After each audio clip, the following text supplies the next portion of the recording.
I know. Oops, I didn't bring my gavel in, but that's okay. We're not rowdy in here this morning. So I want to open our work session. The first bill that we're talking about is an advocate for special education. This is a new office, and it says it's administratively attached to admin services under the direction of advocate for special education. So, do I have anyone here that would like to discuss this with us?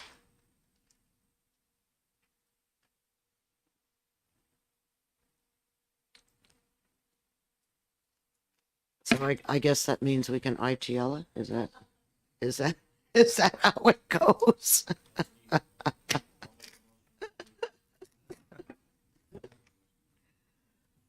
Certainly.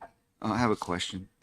It says in the committee report says that we already have an office of a child advocate, but it doesn't have the authority to take any action. But then it says if this passes, we're going to have an advocate for special ed, but that office will not have the authority to intervene either.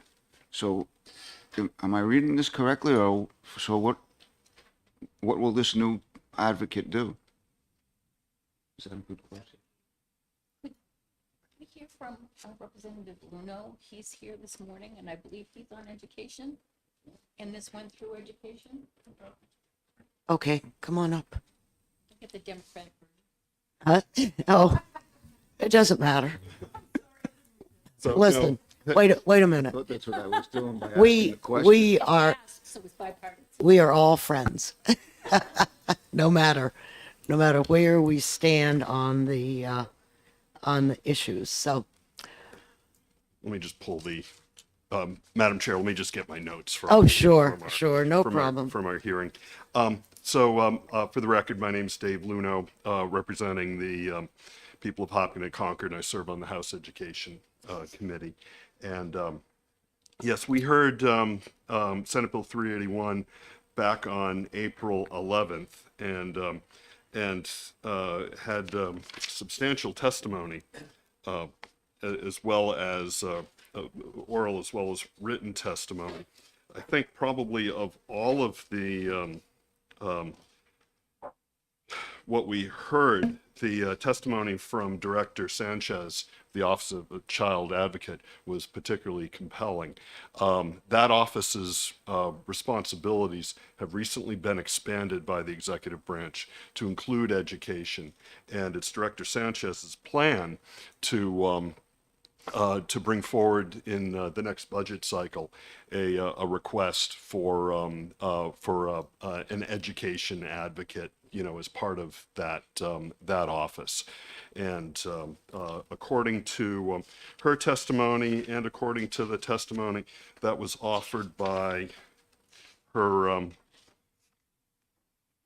her predecessor in that position, the things of doing it through the Office of the Child Advocate would be approximately $317,000 off the bill's fiscal note of $500,000. So just sort of rounding that, the Office of Child Advocate can do it for about $200,000 as opposed to $500,000, which is what's proposed in Senate Bill 381. I think beyond that, though, the minority recommendation for this bill was interim study, and the committee, the minority report on that really did cite, I think, significant flaws in the 381 policy, which wouldn't provide any authority to do anything. In terms of intervening with the student's, IEP, it would have no, appeal authority, no appellate authority, nothing like that. So I think, I think an interim study recommendation is good. I think an ITL recommendation is good, and I'm sorry that that Director Sanchez isn't here. I don't want to speak for her. I certainly can't. Oh, that's fine. But I think I'm representing her very impactful testimony from at least 2 weeks ago. I think I'm reflecting that accurately. So if I'm understanding what you're saying is that it's probably better that we ITL it and let Miss Sanchez come in with a request for a bill for next year to place this under the child advocate.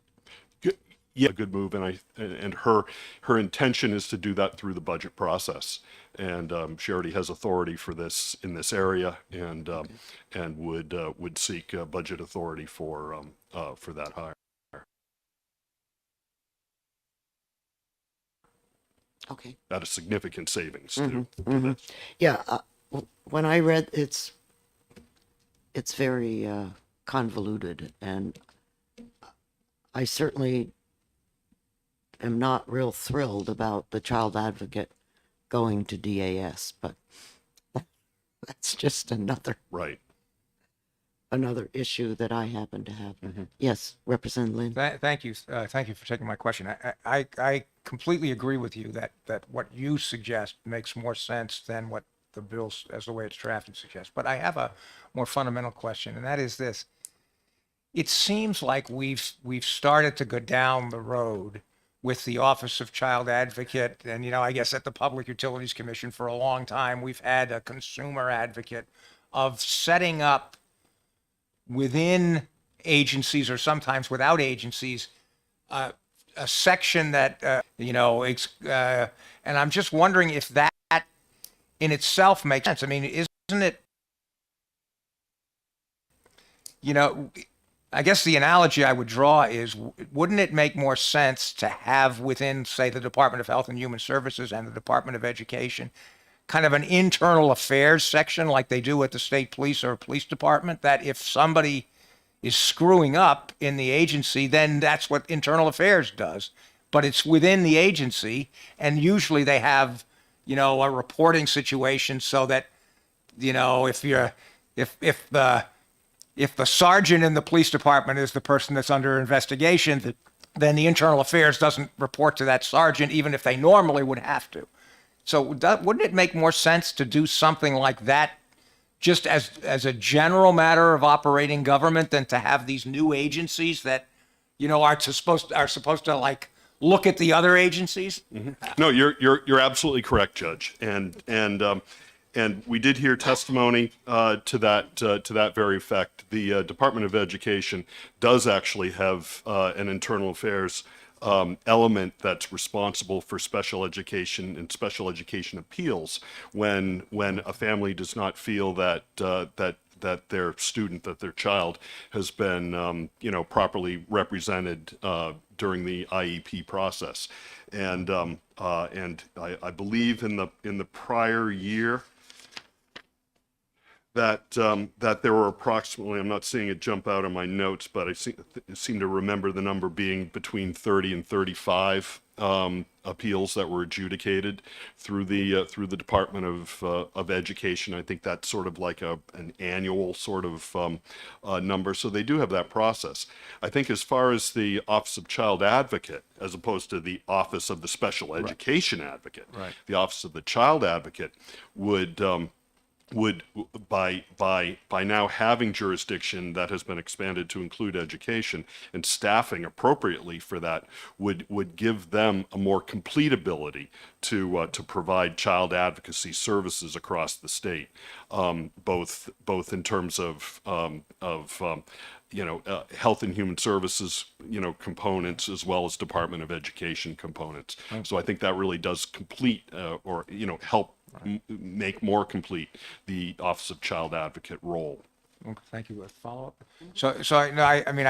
I think I agree with you. I mean, maybe it's maybe we've already established the Office of Child Advocate, so maybe, it's kind of too late to go back and undo that. But, and so for that purpose, maybe it does make sense to, and just give them a jurisdiction to include education. I guess I'm just sort of thinking that down the road, I hope we're not going to be establishing any more such agencies. Right, right. And that's an argument, and the OCA argument that I was just making, that's for a year from now. It's not today's debate, so. Thank you. Thank Right, you very much. Thank you, Judge.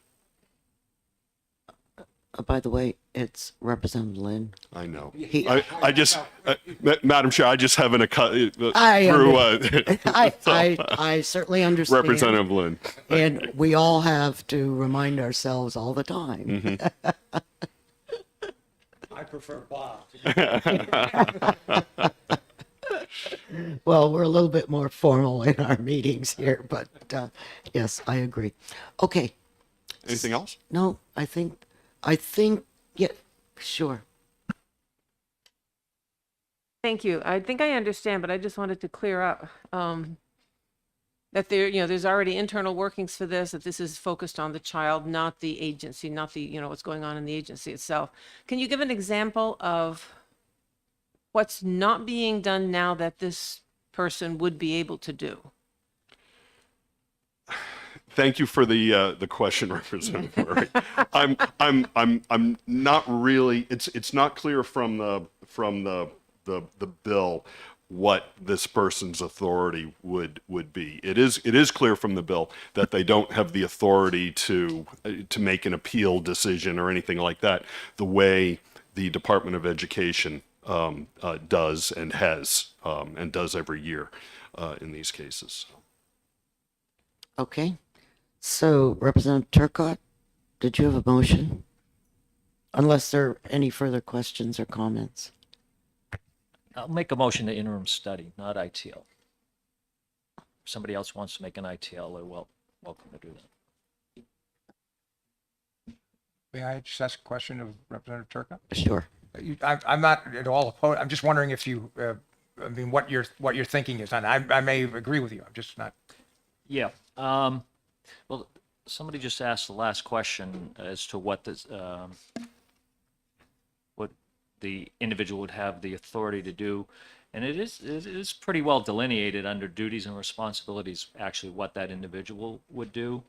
I don't know enough about this to speak really in detail to it, but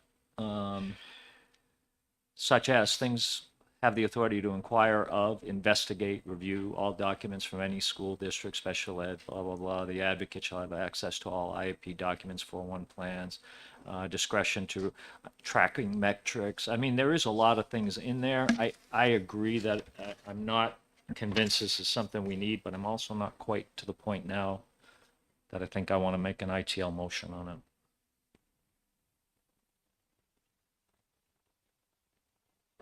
Do I have a second? I'll second it. Okay. Is there any discussion?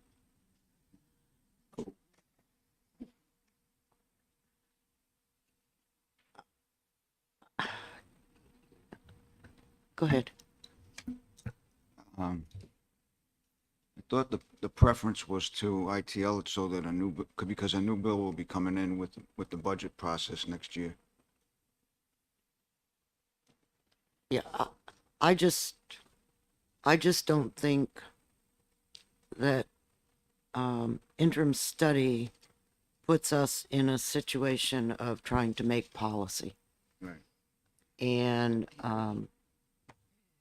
if the Education Committee had thought interim study was the right thing, to me, that's the right place for it. Not that I mind making education policy, but I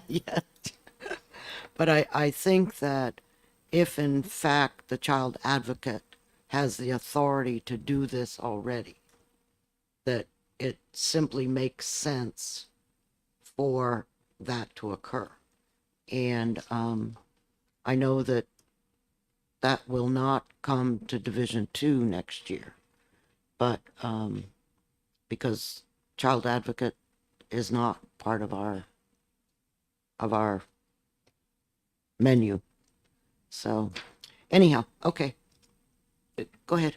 Yeah, and honestly, the only reason why I've kind of changed my tune a little bit as I was reading the blurb on it from House Calendar 15, and the majority of the committee was ought to pass, and it did pass the House. I'm just not comfortable making the ITL motion. If somebody else would, if we vote this down, if somebody else wants to make that, they're welcome to do that. Okay. Will you call the roll on interim study? Unless there's some other comment. No, the only comment I was going to make is this: I am going to vote for interim study, but I should also say if the consensus is that interim study is inappropriate and somebody else makes a motion to ITL, I will vote for that also. Oh, you want it both? I want it both ways. You know, he sounds just like a lawyer. What can I say? Okay.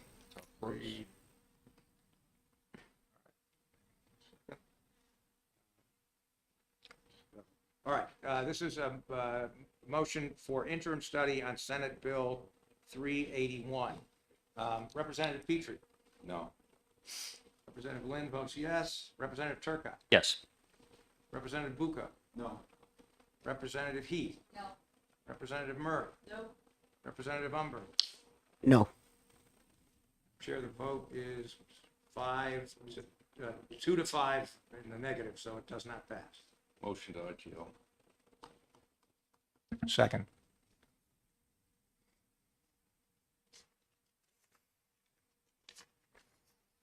Are there any comments on ITL? Representative Murray?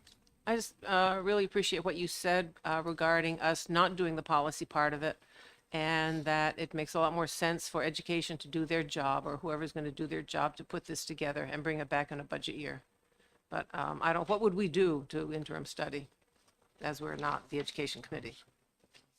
We could cut the. Thank you. Yeah, we could cut the money to zero, you know, but that's. All right, so this is a Oh, just a second. Oh, I'm Was sorry. there anyone else? Clerk, call the roll. All right. This is a roll call on Senate Bill 381 on the motion of ITL. Representative Petrie? Yes. Representative Lynn votes yes. Representative Turcott? No. Representative Bucco? Yes. Representative Heath? Yes. Representative Murray? Representative Umberg? Yes. Madam Chair, the vote is 6 to 1 in the affirmative. All right. Thank you very much. Representative Petrie, you will put together a blurb. Okay. Well, that was relatively easy this morning. I hope the rest of them go like this. Okay. The next one is 394. We had a long discussion about that on Friday. Mickey, you have an amendment? I do Well, have you one could, drafted. you could make a motion as well. It's okay.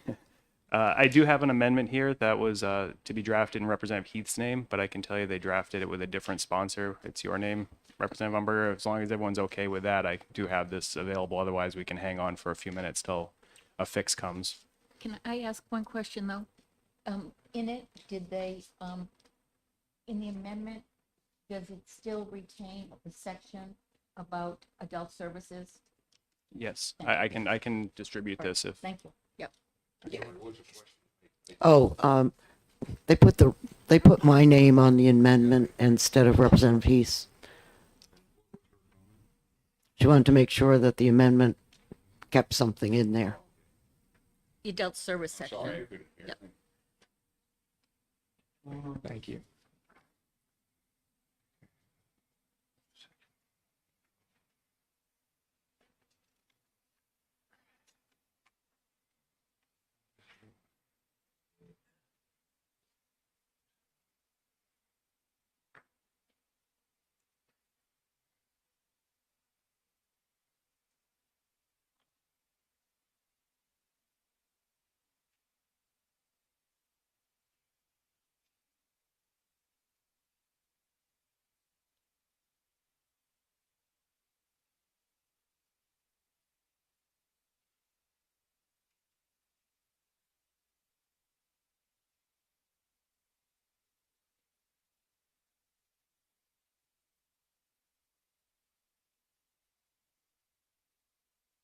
Madam Chair, could we ask Caitlin to walk us through this, please? Is that okay? Certainly.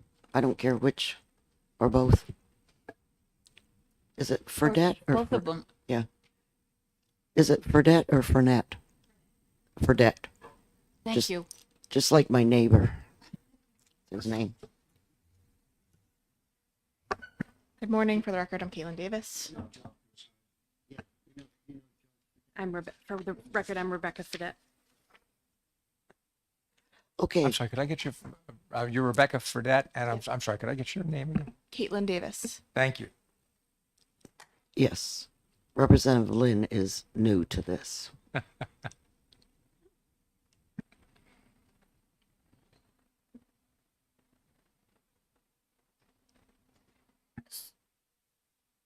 Yeah, go So ahead. Caitlin, we had a discussion on Friday, and would you just, does this amendment do what I think we agreed upon doing on Friday?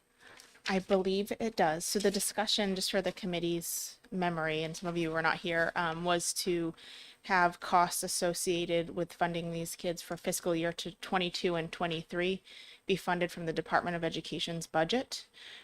And on Friday, I pointed out to the committee that there is excess appropriation for fiscal year 22 right now at about $1.4 million from a line in the state budget known as state special education aid, previously known as catastrophic aid. And that money, there is one additional use for that money for the rest of this fiscal year, and then any additional funds will lapse. So anything that would otherwise have lapsed would now be retained by the department to fund the costs for kids, for these pupils for fiscal year 22 and 23 only. So it's a one-time funding that the Department of Education will pay for the costs associated with these kids. And that was because of the committee's concern on Fridays that school districts have already set their budgets for fiscal year 22 and 23. So they would not have time to appropriate funding for any additional costs associated with these kids. So that was the purpose of this amendment. It would carry forward any money in the end of fiscal year 22 and fiscal year 23 to pay for these costs. These costs would be paid out in fiscal year 24. Because that is the timing wise. So special education payments by the state usually are 1 year in arrears just due to the nature of the program. Go ahead. Thank you, Madam Chair. Will that present a hardship to school districts? Well, let me ask first, my first question is, to make the school districts whole, we would be paying the percentage that the child who's turned 21, the difference between the CAT aid percentage and the full amount would be covered by the school district. Under this amendment, it would be covered by the Department of Education, but without this amendment, it would be covered by the school district. I'm sorry. Yes, I meant the Department of Ed. All right, so it covers the whole thing. I believe so, yes. All right. And my second question is my concern about the local budgets, in that we're in 22 right now. Next year is 23, and you just said it won't be paid out till 24? That is the way that all special education funding works. So school districts right now incur, for example, we're in school year 21, 22. If they have a high cost special education child that costs, say, $200,000, the school district goes through the entire year, takes the kids' IEPs and all the expenses associated with that IEPs, and sends all of that information to the Department of Education by July 1st of each year. And then the statutory requirement to pay that payment is on January 1st of the following year. So that is the way the program is currently funded. Representative Heath, just many school districts have set aside capital reserve funds to cover this sort of thing. Right. And also many school districts also, when we changed the law that allowed them to, keep the money that wasn't expended, the school boards can authorize this expense. Okay, so it's not like, the schools, it's not necessarily a zero sum game, you know what I'm saying? The money is out there, and as long as we have said in here that they can spend it if necessary. I don't know if that's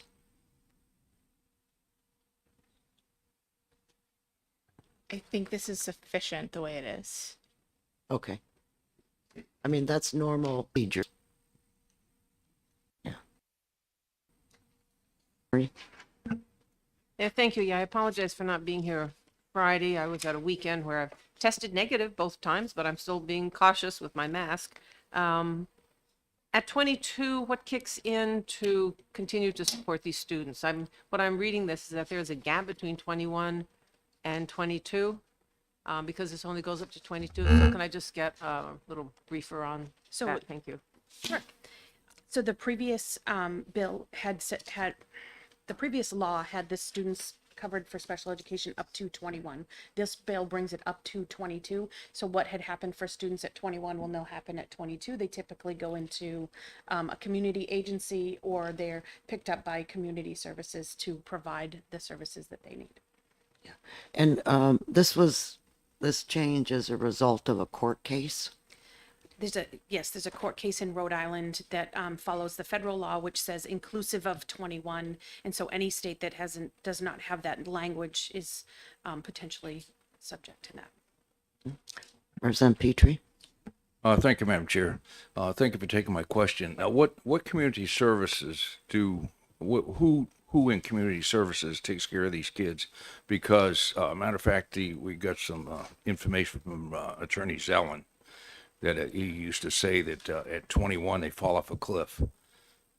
So what's supposed to happen at 21, prior to that actually, is at 16, they're supposed to be providing transition services for students in the school, and they should be working with area agencies to plan for that exit at 21, 22, whatever the team has determined. And so they would work with area agencies to get those services set up for when they do exit. That does not always happen, but that's what's supposed to happen. There are 10 area agencies. That's run through DHHS, but there are 10 area agencies that provide those services to developmentally disabled individuals. Now, follow-up, what can you give me an example of some of these agencies that normally take care of these kids? So in the Lakes region, there's Lakes Region Community Services. In Concord, it is, I don't work with them, so I struggle at Community Bridges, maybe? I think it's Community Bridges, yep. Oh, okay. So those are some of the area agencies that I'm familiar with. And they cover the whole state? All those 10 different agencies cover the state, yes. All right, thank you. Yeah, we have Northern Carroll County, Northern Human Services Yeah. that covers our area, and I'm sure there's somebody in your area that is also responsible for that. But as you said, the key is the coordination Yes. between the school and the area agency. And, so I think the amendment takes care of the problems that we think we have, or that we know we have. Yes. One other issue, and I think it was Attorney Zellin brought it up, or I don't know if he brought it up, about our special education schools, say up to 21. Do we need to amend anything in the statutes about the special ed schools in the state? Like Spalding Youth Center or Pine Haven, I guess, is one. So our programs are approved based off of what is the current law. So if the law were to change, then we would update those program approvals for those schools. Thank you. And this will take care of that. Yep. Okay. Representative Lynn? Yeah, I wonder if, and I apologize, I was not, I was here for the first meeting when this topic was brought up about the court cases and that kind of thing, but then I wasn't here for the meeting in which the more detail was discussed. So I guess the question that I want to make sure I'm understanding is, am I understanding that right now, the costs of special education, putting aside the court case and the change that this would make, right now, the cost of special education, there's essentially a sort of sharing. The state pays some of that, but the school district also pays some. Is that correct? So we have, special education aid provides funds to schools if they meet 3 times the cap, and the cap is set by the per pupil cost out of Caitlin's office. And then once they reach 3 times that cap, the state will start to pay for 80% of their funds, 80% of their bills. And then once you reach 10 times the cap, the state pays 100%. So the districts are required to pay a portion. Right now, the 3 times comes out to just under $70,000. So they're required to pay a portion, but then we do kick in for some of those higher needs kids with higher costs. Okay. Follow-up, may I ask a follow-up? Certainly.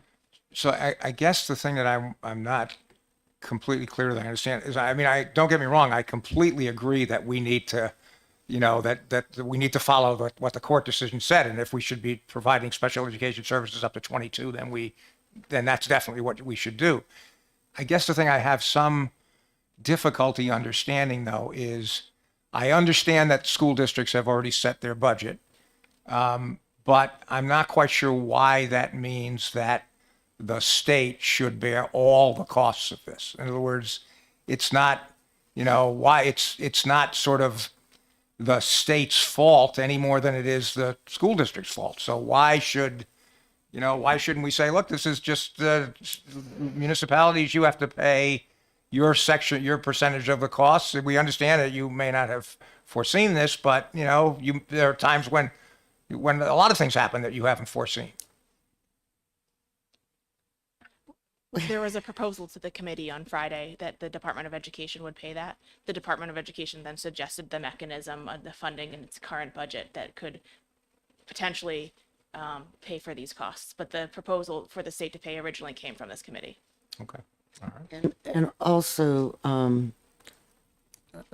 this was based on a court case. Those terrible people. Right. And I understand that. I don't understand why that makes a difference. Yeah, though. and the money was available. So Okay. it's not like we're having to spend money. Yeah, Yeah. No, I understand. okay. If I may, I believe the intention is to cover those unanticipated costs up to that cap. So that $70,000 and then that 20%. So it's not covering anything, but that 70,000 is something a district has not planned for. So it's to try to assist with that as we change this law more quickly than we probably would have in a different circumstance. And I think Rebecca said on Friday that there were 4 students that are 21 up to 22, and there were 186 that are in the 20 age group, but they would have been budgeted for because they weren't 21, okay, at the time. So these 186 more than likely will not reach the 20. They could, but They could turn 21 during the year. Right. And depending on the school district could have planned for them to leave at 21. So it's to cover the cost from 21 to the end of the year, or until they turn 22. yeah, I mean, it's not like we're talking thousands of children. Yeah. Do we have some estimate of what that cost will likely be? I mean, do we? It would be that special education aid cost. So right now it's just under 70,000 So plus that 20%. So if there are only 4 that are currently in it, we're talking 4 times 70,000. Okay, all right, that makes a difference to me. Okay. Representative Turcotte? Not a question for the ladies. Mr. Zelen, will you be testifying? Thank you. we allow everyone, Representative Turcotte, to talk. Okay. Are there any other questions for DOE? All right. Mr. Zellin, I got your email early this morning. You must have been up late last night or got up early this morning. Would you like to come up and, yeah, I really think that all of the concerns that you had, I hope were answered by our amendment.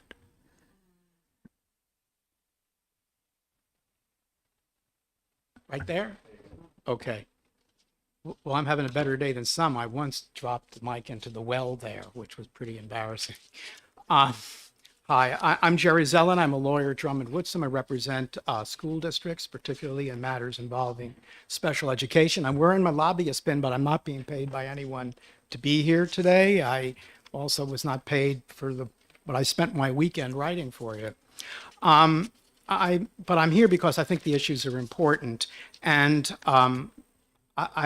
you have my letter, and if you read my letter, you will see that a lot of the momentum for this bill is driven by myths, and so I'm going to, for the sake of time, focus my oral remarks on the myths that have just been articulated this morning, if I may.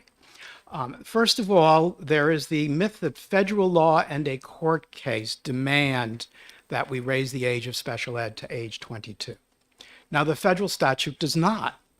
And in my memorandum, I indicate that federal law creates a default raising the age of special ed to the student's 22nd birthday, but then allows a state to have a lower cutoff age if that is consistent with the state's regular education law.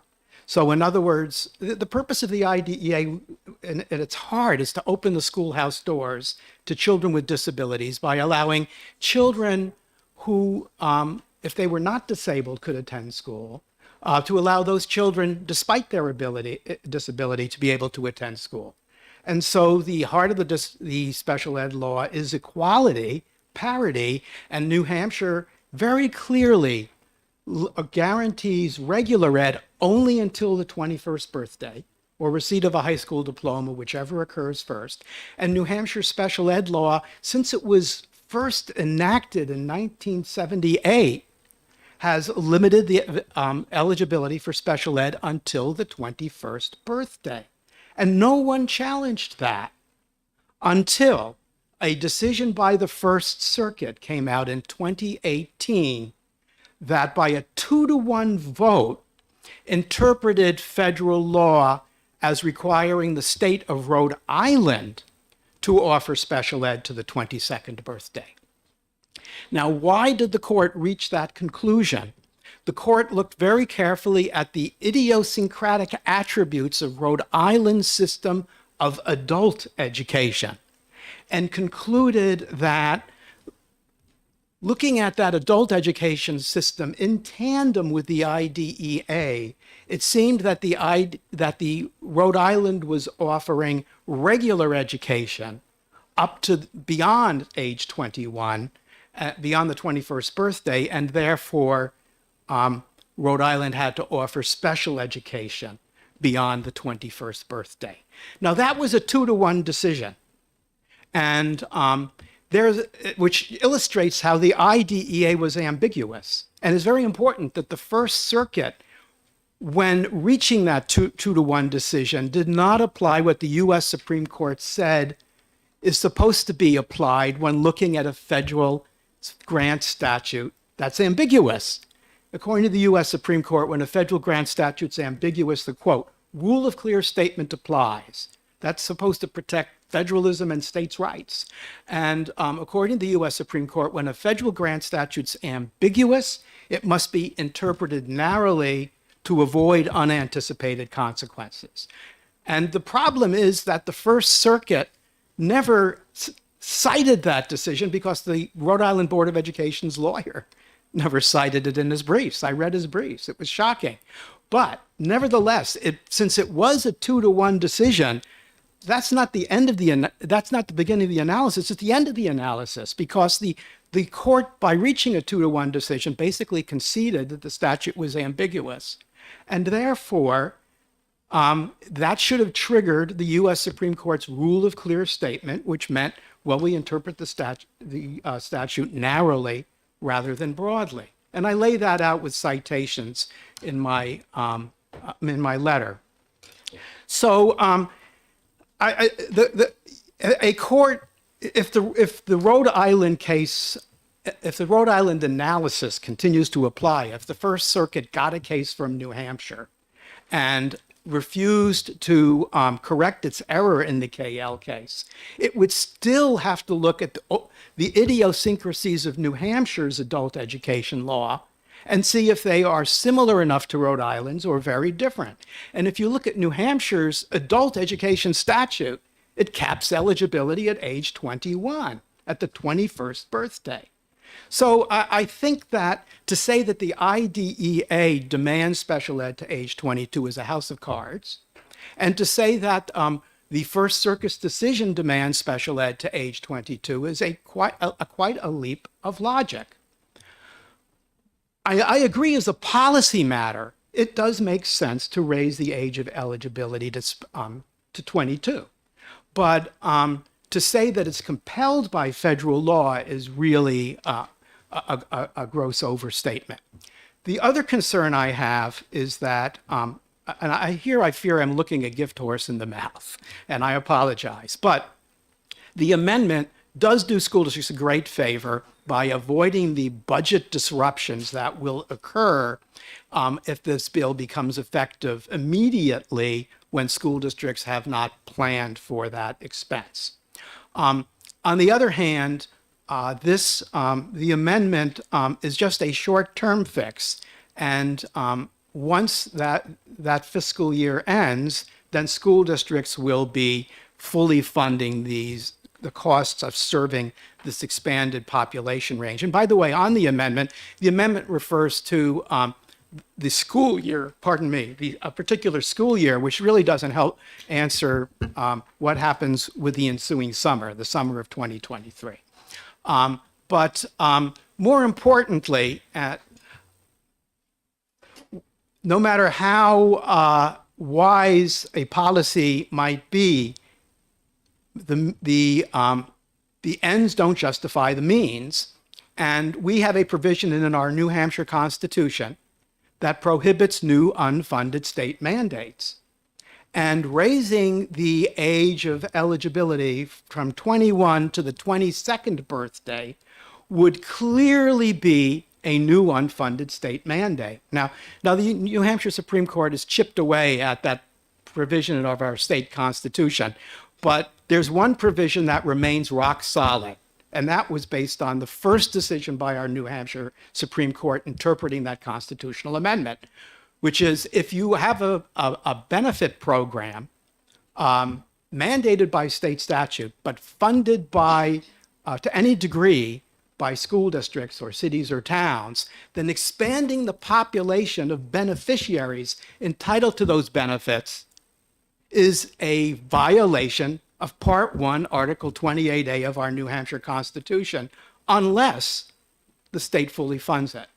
So I'm here to urge you, yes, raise the age of special ed to a cap of the 22nd birthday if you will fulfill the constitutional duty of fully funding all the special ed costs for students between the ages of their 21st birthday and their 22nd birthday.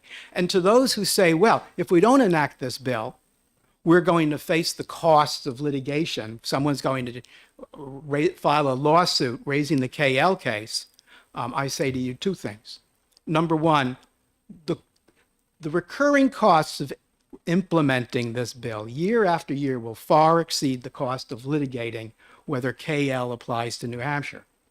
And secondly, if school districts are commanded by this statute to increase the population they have to serve without full state funding, there will be a lawsuit by the school districts, and that too will be expensive. The last point I want to raise is this, and it's the interface with the area agencies. And thank you for bearing with me for this, but my letter explains the tragedy that occurs with the following scenarios, and I've seen multiple cases like this recently. The New Hampshire Department of Health and Human Services has a policy that if a student is in special ed, then adult services under RSA 171A are not available.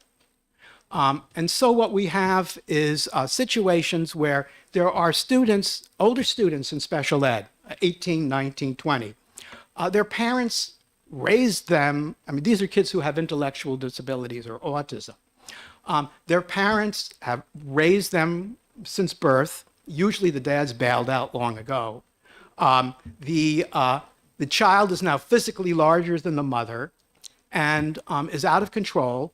And the mother, or sometimes it's the grandmother who's been housing the child, can no longer deal with that child at home. And so what they do is they drop the child at an emergency room in a hospital, or they just kick the child out of the home. The child is homeless. Now, we have juvenile statutes that are intended to protect children who are neglected. But those statutes don't apply unless the neglect petition is filed before the child's 18th birthday. So we have no system to protect these children that I'm just describing who have passed age 18. Now, the school district does not have to provide special education to them if they're doing fine in their public high school, which is often the case. The school district has to provide a residential placement when necessary for the child to make meaningful educational progress. But I have multiple cases where these children are doing fine in their high school. It's just that they have no place to live because they've been kicked out of their homes. And school districts occasionally, out of sheer benevolence, step in and make a residential placement. But the residential placements they make have to be residential schools in Massachusetts, which is very, very restrictive and unnecessarily expensive. The basic problem occurs because the area agencies and the New Hampshire Department of Health and Human Services are saying if you are in special ed, while you're in special ed, you're not entitled to residential services from us. We won't offer you a community-based group home that would allow you to attend the local public high school, which you've been attending all along. We won't offer you a community-based foster home. And so if you are going to prolong eligibility for special ed, you are going to prolong that tragedy by giving the area agencies an extra year to run away from these children, which is scandalous. Now, the amendment begins to attack that issue, but really doesn't solve the problem. It says the provision of services does not preclude the area agency from, the provision of special ed does not preclude the area agency from providing services. But I'm not sure that that gets us all the way we want to go. I'm putting myself in the position of DHHS and the area agencies. They have their policy. If you're in special ed, we won't provide services until you're out of special ed. And the amendment seems to be saying, well, the mere fact that you're in special ed does not preclude you from providing services, but does it require that they provide services? That's the question that I have in my mind. I would be much more happy that if there was some more affirmative statement that the provision of special ed is not a basis for DHHS and its area agencies to refuse to provide services under RSA 171A when those services qualify under RSA 171A. No. Certainly. So, first of all, thank you very much for your time. I mean, this, in my mind anyway, presents an entirely new light on this issue that I was not, unfortunately, I didn't have a chance to, I didn't see your letter until just now. I tried to skim through it quickly, but thank you very much. It really turns an entirely different light on this. I guess I have a couple of questions, if I may, Madam Chair. Certainly.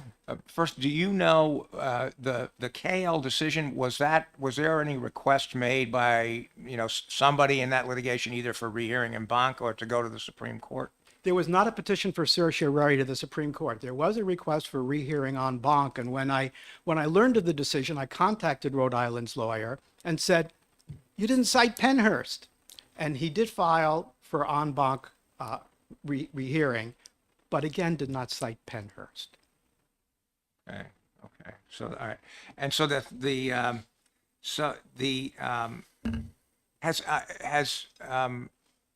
as far as you know, has anyone here in New Hampshire said that there's some idiosyncrasy about the way New Hampshire treats special education, that we have some adult education law that allows people to get, that they automatically are qualify or something in some way that would be analogous to Rhode Island?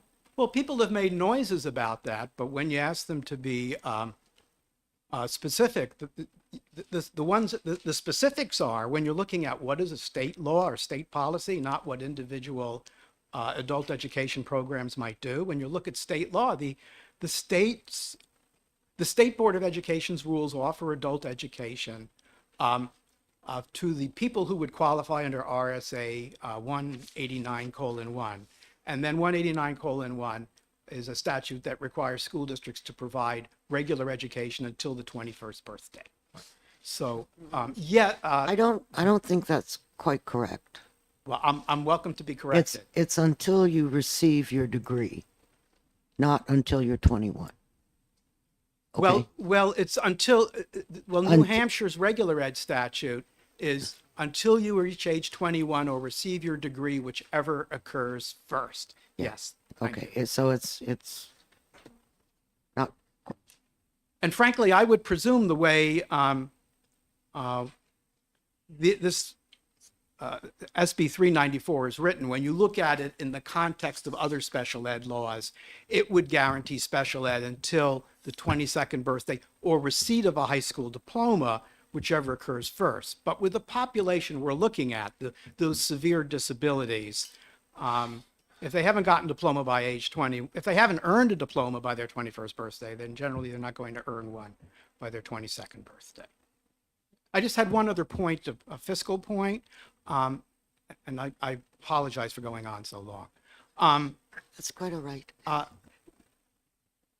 When I looked at the fiscal impact statements that accompanied these bills, they were very, very flawed. And the reason why I say that, it's the children we're dealing with fall into three categories. They're the ones who are attending their local public high schools.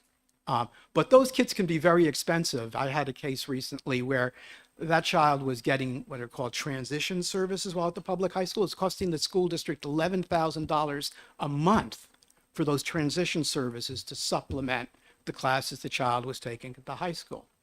And then there are students who, because of the severity of their disabilities or the shortcomings of their high school programs, require placement in specialized day schools. And then those are called out-of-district day placements. And then there are some who, because of the severity of their disabilities or the lack of an appropriate day program within commuting distance of home, are placed by school districts in private residential schools, which generally tend to be schools in Massachusetts that'll cost $200,000 to $300,000 annually per child. Now, the fiscal impact statement, there was a pair of bills, 394, Senate Bill 394 and House Bill 1513. One of them looked exclusively at the children in residential placements when coming up with a fiscal impact statement. The other one looked at kids in out-of-district placements, both day and residential schools outside their public high school when coming up with a fiscal impact statement. However, neither fiscal impact statement includes the children who are receiving special education in their local high schools, even though those children are very expensive. Now, perhaps the Department of Education has shared with you information not in the fiscal impact statements that capture that population of special education children who are attending their local high schools. But the fiscal impact statements themselves seriously understate the cost impact. Representative Petrie. Yeah, thank you, Madam Chair, and thank you for being here. You made us, you had a white paper in early 2000, probably around 11, on kids falling off a cliff. And now we find that there's community services that help with that, kids keep from falling off. Maybe they're just falling off a hill now. But do you think the situation has improved, and do you think this bill would help the situation? Well, I think this bill could hurt the situation by allowing the area agencies to run away from these kids for another year. My thought was the long-term solution is, for the benefit of the children, is to have a study commission, as one of the bills has it, but to add to the study commission's list of duties to look at the relationship between special education and RSA 171A, so that we have smooth handoffs and coordination. I mean, here is one of the crazy ways the system works, okay? School districts have to provide transition services that are designed to prepare children for life once they exit special education. What often happens is that the school district doesn't know what the area agency is going to provide when the child ages out of special ed. So we are left in the dark. What transition services do we provide? Will the child be in an adult group home in Manchester, so we teach the child how to navigate public transportation there? Or will the child be in a foster home in Berlin, where instead we need to be teaching the child how to navigate what's in Berlin? And then because the area agencies have been underfunded, often what happens is when the child ages out of special ed, the area agency offers very little. And so the district has then wasted all this money preparing the child for life as an adult through transition services. And what we're preparing for is the child to then fall off the cliff when the area agency says, we're not going to provide services. And it's not because you were in special ed, you've aged out of special ed, it's just because we don't have enough money. What we have done is, we used to have the Laconia State School. It served adults with these disabilities of all ages. It was a terrible place. We closed the Laconia State School, and we enacted RSA 171A as a promise to replace it with something better. And what we've done instead is we've failed to fully fund the better. And so we have a very, very poor system where if you're within the age range for special ed, school districts are your social safety net. And if you're outside the age range of special ed, you may get services under 171A, you may not. And what you get under 171A, if you're getting any, may be maybe far less than what you deserve. I understand, excuse me, I understand where you're coming from, okay? But I cannot fix HHS, okay? I cannot do that. That's what the Health and Human Services Committee needs to do. They're the ones that need to direct, or whatever you want to say, Health and Human Service to take care of these people. And I will say that we have put a lot of money into these services in the last budget, and I don't know if it has improved or not improved, but HHS tells us they have no one on the, what's it called, the wait list. I don't know whether that's true or not, but I'm just saying is I cannot solve the HHS problem. And that's why I think it's so important that our advocacy person or office in HHS. You know, we lost the lady that was doing it and doing a really great job. They've just appointed somebody else that I've not met. But I just, you know, I can't solve that problem. I realize that. Okay. But I think we need to recognize that special ed and 171A are like a water balloon. If you squeeze one side, I recognize that, and I am a big advocate for making sure that the area agencies don't let those folks drop off the table. well, my modest suggestion is to just include in the study commission, looking at. We're eliminating the study committee. Okay. All righty. Well, Yeah. okay. Representative Heath. Thank you, Madam Chair. Your testimony really conflicts with the guidance that we were given on Friday from the AG's office. The other issue that I just want to raise is I was an educator for a long, long time, special educator as well as being an administrator. For non-disabled students who might be turning 21 during their senior year of high school at any point during that year, we would let them finish when they turn. If their birthday was in December and they turned 21, I know of no student that we would put out of high school until they graduated. So for me, this amendment solves so many issues. I too have been appalled by, I found out only by accident from one of my students who was disabled and a student. She said to me, Mrs. Heath, I will not be here tomorrow because my birthday is today and I can't come to school anymore. Which I must have called everybody in the world to try and find out what I could do for her. And my answer was I couldn't do anything. This young lady was a foster child. She lived in a group home. She had to leave her group home. And people told me that she should have got into it. There should have been better communication between the K through 12 world and the adult world. But this amendment for me begins the process. It brings more wholeness to the school district. In terms of the summer, I asked the same question. What about summer programming? Because that would be part of getting to the cap. So that would be included in the funding for this bill. I just seem like, based on what the AG said to us on Friday, that this seems like the guidance that we want to incorporate within our legislation for those students, And we're talking about a very, very small number of students.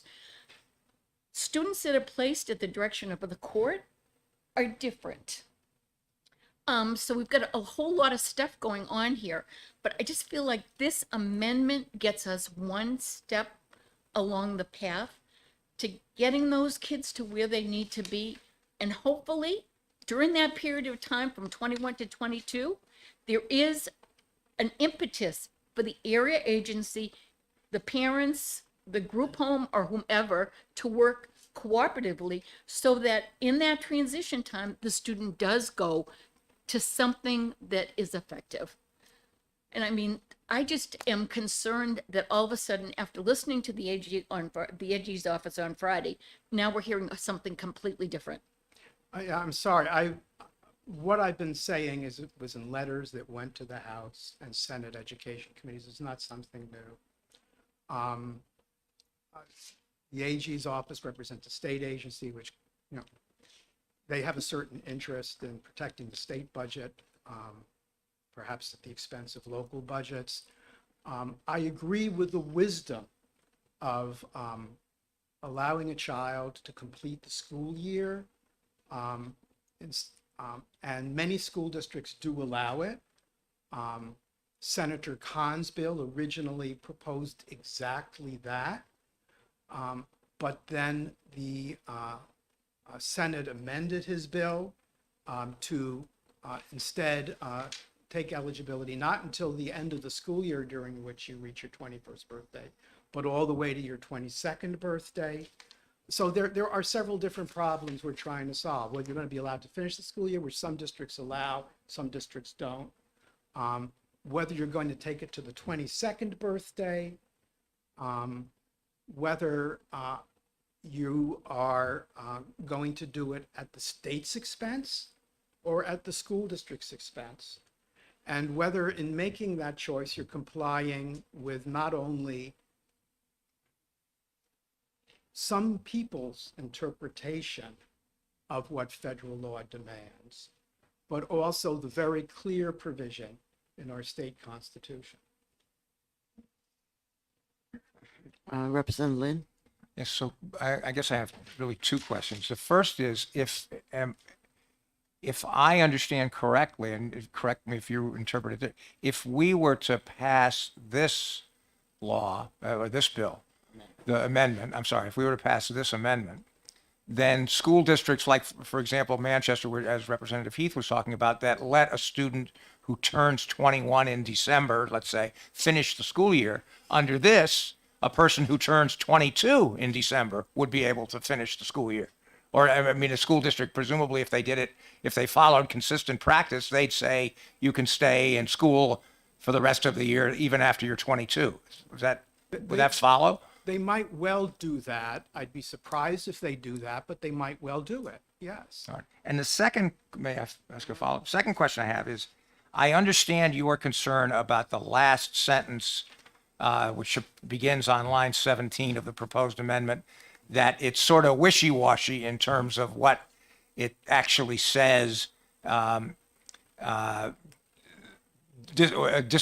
disability services needs to be provided. But I guess my concern would be this: if this language were interpreted to mean that developmental disability services for which a student 21 years of age or older may qualify should be provided, and if DHHS is not, in other words, if this was interpreted to say between 21 and 22, you got to provide disability services, and they're not providing disability services for students that are under 21, could that create some equal protection problem that you can't just do this for only the people between 21 and 22? Well, that's a good question. I mean, I've looked at the equal protection problem with these social benefit programs, including for education, and the rational basis test applies when it's equal protection, unless there's a suspect or semi-suspect class. And age is not a suspect or semi-suspect class. It's why we have Social Security, but only if you reach a certain age. And we have a variety of statutes that are based on age, and they survived equal protection challenges. My problem with this sentence, and mind you, I've never seen this sentence until just now, and I'd love to have a little time to think None of about us it. have. But if you look at it on page 18, it's that pregnant term may qualify.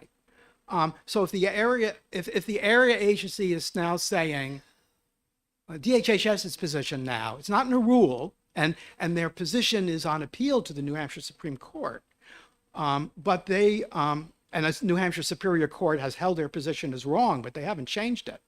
Their position, DHHS's position, is that if you're in special ed, you don't qualify under 171A, period.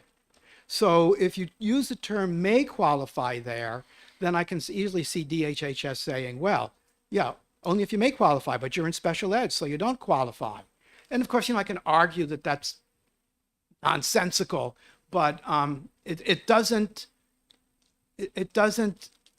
with any level of assurance solve the problem of that tragedy I described. Well,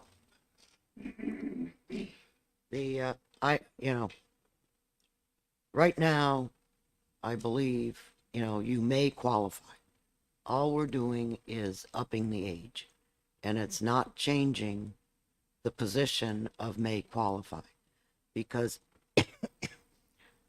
you qualify for special ed when you first enter school, and some people get out, some people don't. And just because you happen to be in special ed doesn't necessarily mean that you automatically qualify for HHS services. You have to reapply with the area agency, and the services that the area agency provides may in fact be totally different than what the school system was providing prior to that. So it's you know, I don't know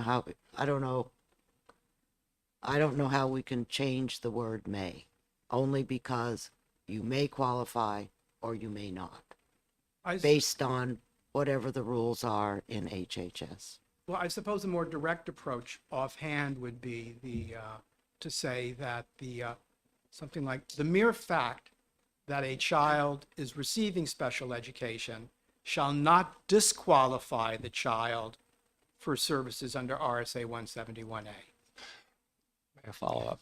But, no, all right.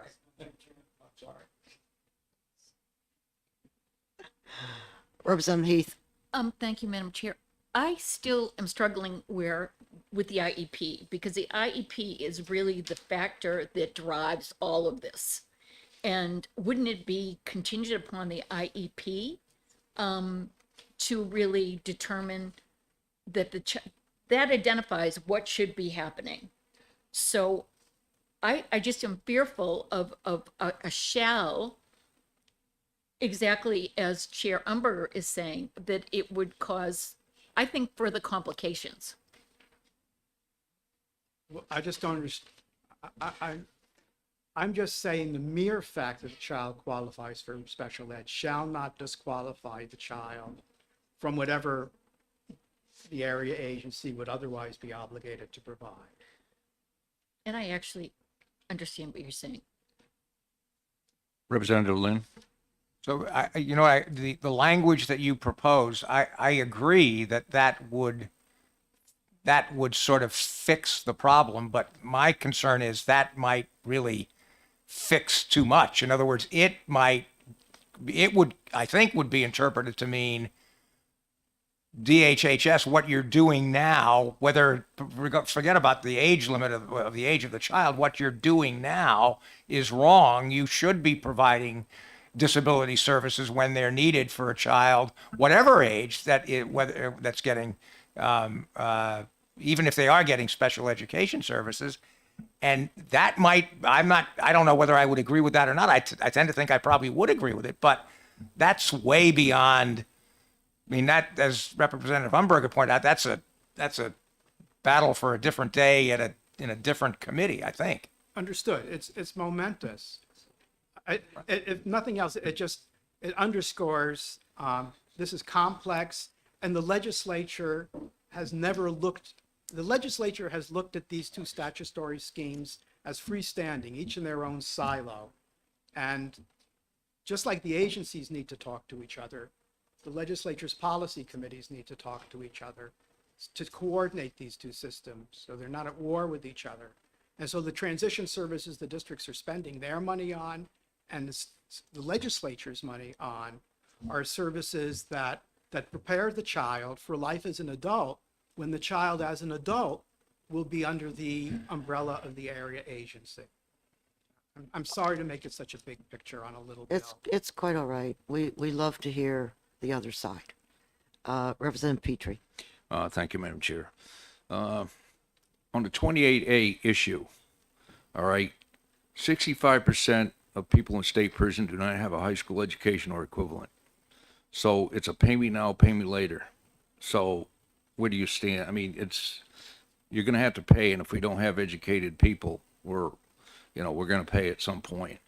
Yeah, the 28A issue is not whether you pay; it's just who pays. It's been characterized by the New Hampshire Supreme Court with like a bean counting orientation, that it makes it difficult for school districts to budget. I think it's more profound.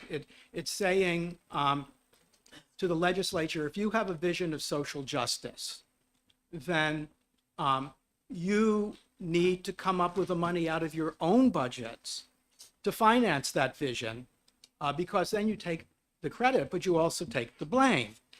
And, to take it, I don't mean to be on a soapbox here, but the foundations of democracy, a healthy democracy, are transparency and accountability.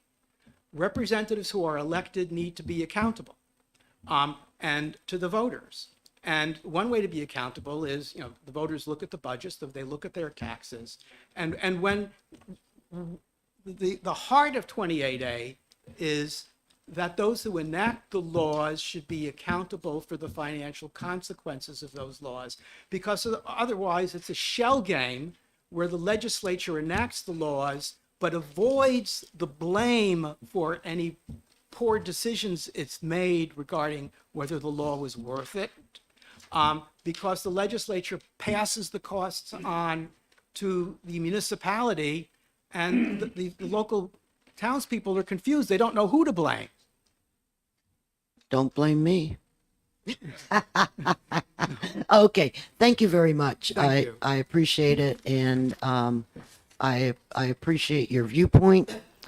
And I think it helps us to understand, and I totally agree with you that the policy committees should talk to each other.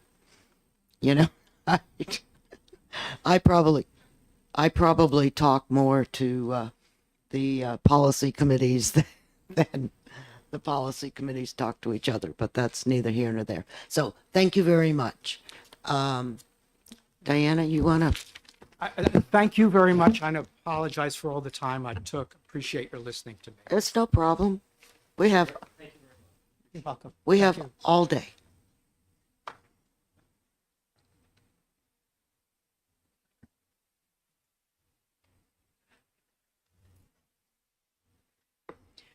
Good morning. My name is Diana Fenton. I'm an attorney with the Department of Education. In large part, I'm here to answer the committee's questions.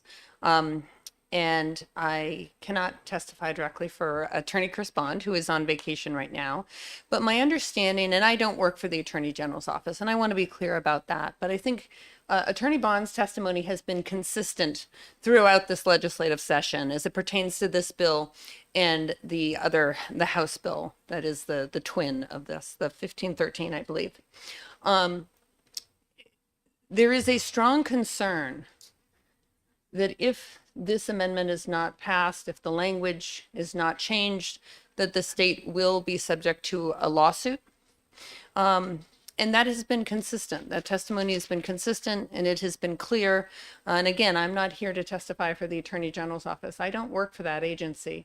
But that has been their interpretation, and that has been their testimony. So I feel comfortable referring this committee to that prior testimony.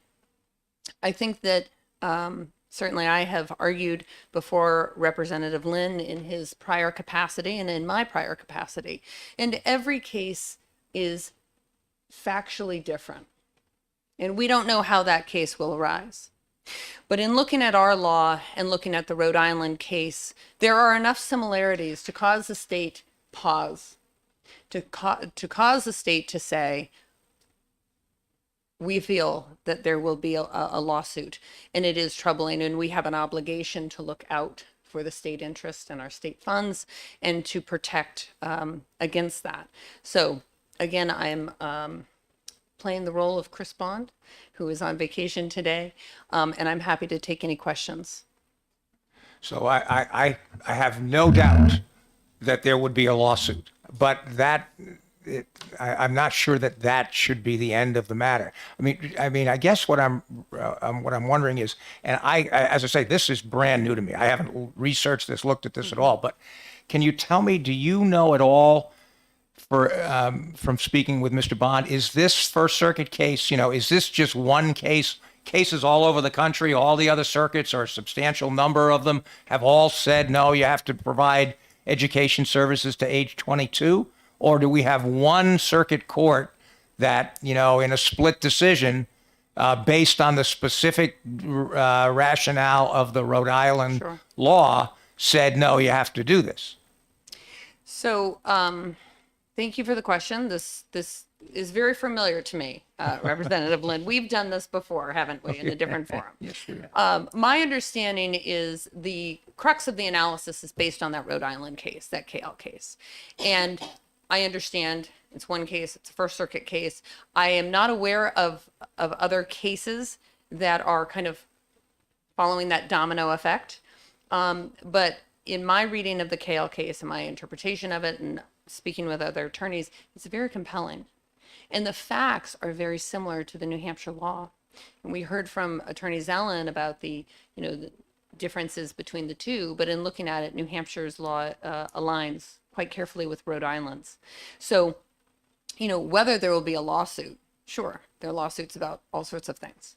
But the analysis from the Attorney General's office goes beyond whether or not there will be a lawsuit, obviously. And I think the testimony has been about what the result of that lawsuit will be. And that's what is concerning and troubling.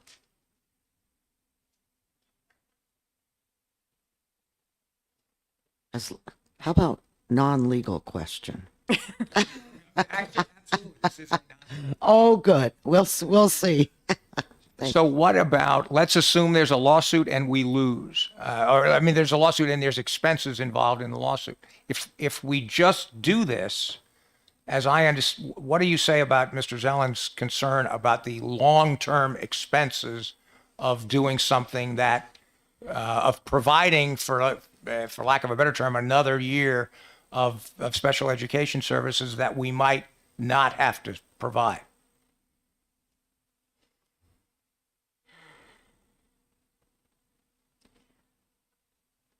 That's a very good question, a very tough question. And I'm not sure exactly how to answer that. But I think based upon the concerns that we've identified of a lawsuit and the costs that would come from that lawsuit, and a lot of people have spent an enormous amount of time creating this amendment, which the belief is would solve that issue and address all the concerns. I think the amendment before you solves that problem to the best of our abilities and does so in a financially appropriate way. Thank you. Representative Turcotte. Thank you, Madam Chair. Thanks for taking the question. Following up on Representative Lynn, although I think you believe that this would solve the potential for a lawsuit similar to the Rhode Island case, the testimony was given that by not properly funding from the state level and the downshifting costs, that we would be subjected to potential or almost guaranteed litigation on that end. So my question would be, is if we did nothing, just assuming, I'm not saying we're doing it, if we did nothing right now and we had a lawsuit similar to Rhode Island and we prevailed in that case, what would be the long-term negative effects from not doing the bill or the amendment? Was I clear on that? Yes, I believe you were very clear. So you're changing the hypothetical just a bit to say We're talking hypotheticals here. So. That's right. I'm used to it. So the hypothetical is there's no action is taken, the lawsuit ensues, and the state wins. Perhaps that limits the financial liability, but there would still be that lawsuit. And with that comes time and money. And perhaps there will be lawsuits no matter what. That's what lawyers do. But again, I will direct this committee to the consistent testimony that has been given on this bill and the functional equivalent in the House. And it's a rare time where you get consensus by a lot of state attorneys saying that there is a strong concern and a strong likelihood. Not that there will be a lawsuit. There are lawsuits all the time over everything, but that the state will lose. And I would strongly encourage this committee to look at that testimony and to really listen to those words that Chris Bond has expressed on behalf of the Attorney General's office. I would be remiss if that were to go without emphasizing that concern, that not only will the state be sued, but that there is a strong likelihood that the state would not be successful in such litigation. But I say with the caveat that every case is different and it would depend on the facts.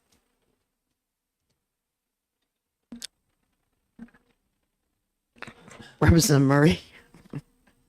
Thank you. Again, I apologize. I wasn't here this past Friday.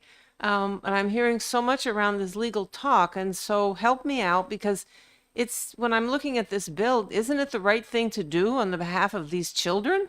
And isn't the concern how we benefit the children, whether or not all the legal stuff to me is somewhat secondary to compare to the helping these kids who apparently need this extra funding or this extra year. So I feel like I'm on a different track from all the other discussions that I'm hearing here. Are there any other questions? Was that a sigh or was that? That was a sigh. I'm not sure that it's a question. Ever since I've been working on budgets here, several of these budgets, I've heard these same arguments, and it always it had to do with funding the wait list for disability. And we did get sued for not fully funding that. And I thought that after this past budget cycle, where we did fund all of the wait list, that had all been taken care of. And now I'm hearing the same arguments are coming back again. Am I getting that wrong, or am I? No, Representative Bucco, that's absolutely correct. Because that was a problem. And I think that what happens is that as the young adults transition from high schools to DHHS services, that they may not be the same. And that's where the problem is. But that is way outside of what we're looking at here. We're just trying to make sure that the school system and DHHS work together to do something after they age out of school. Yes, Representative Heath. Thank you. Thank you, Madam Chair. I think ultimately we want to afford the children with disabilities the same courtesy that we would provide to their non-disabled peers. And if a child is 21 years old and wanting to finish high school, we let them, for the most part. And for a child with a severe disability to be within our school system and to have to suddenly disappear from the ranks at the age 21, it poses so many difficulties for the family, for the school district, for the child himself. And yes, it needs to be a better transition from the school district to the adult agency. And the law says that. I don't know what else we can do to make it more real. But I just feel like this amendment gets us to where we need to be based on the testimony that we heard from the Attorney General's office and from the department, who I heard, and if I'm wrong, please correct me, that there are people lining up to protest the fact that children need to leave school at 21 in this particular circumstance. That is true. Are there any further questions for Ms. Fenton? Did you have a question? No. Oh, I want to move amendment 2022. oh, certainly. No, it's quite all right. We just love all this stuff. It gets our juices I rolling. know you do. That's why we start every day with this. So thanks very much, Madam Chair, members of the committee. For the record, again, Dave Luno, Hopkins and Concord, and serving on the House Education Committee. There's been great testimony this morning. I think it's been really helpful. I hate to disagree with my great friend from Manchester and friend from Newcastle, but I'm concerned that this amendment doesn't actually do what you'd like it to do, which is to protect school districts who did not budget for students going through age 22 during FY23, because most of these districts held their meetings back in March and approved those budgets. And I think, as all of us know, a school district budget is a bottom line budget, and funds from things like capital reserve funds, like special education capital reserve fund, aren't there to exceed the budget. They can come in as funds to fund the budget, in lieu of local property taxes, but they can't be used to exceed the budget. And well, my belief is that they can't be used to exceed the budget. What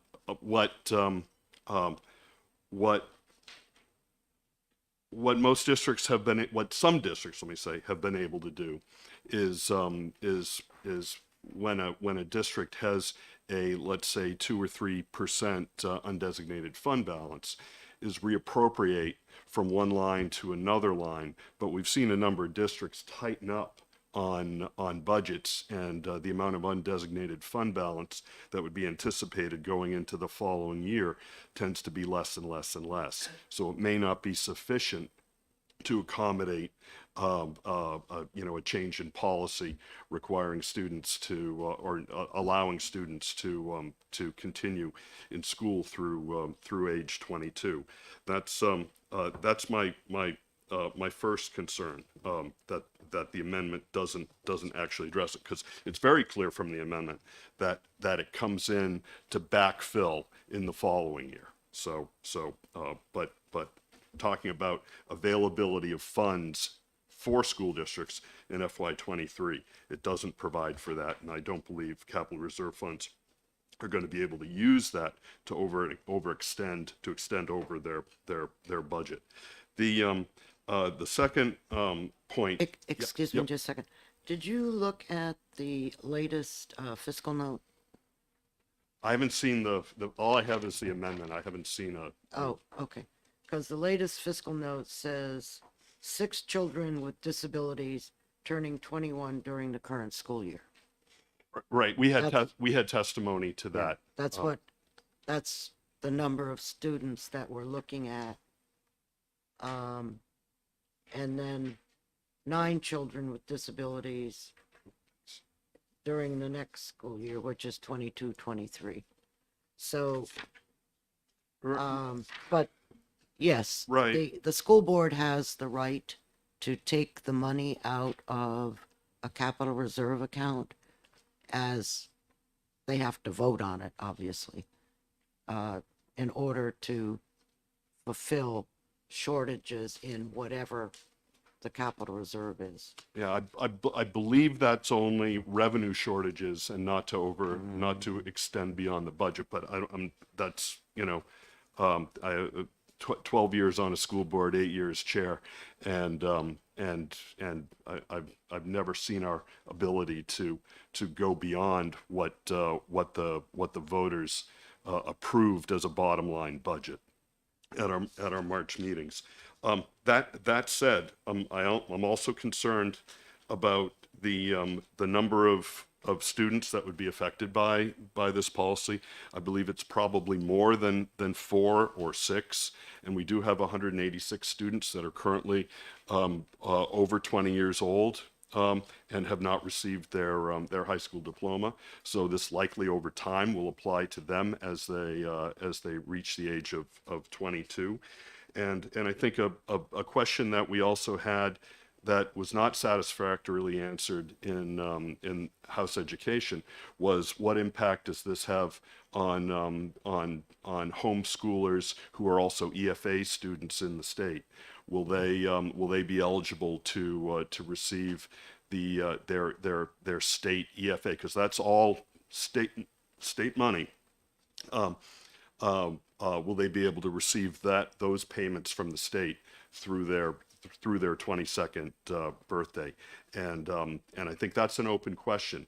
The answer we heard in committee was that nope, EFA students are done at age 18, but when taking a look at the statute 194F, it does not terminate the EFA account for that student at age 18. So I believe they would continue to qualify just as any student would for a right for public education according to 189:1-A, which currently is through age 21 or until you receive your high school diploma, and I think it's questionable as to what how this would apply to home schooling students. So those are really the I'm homeschooling students with an EFA.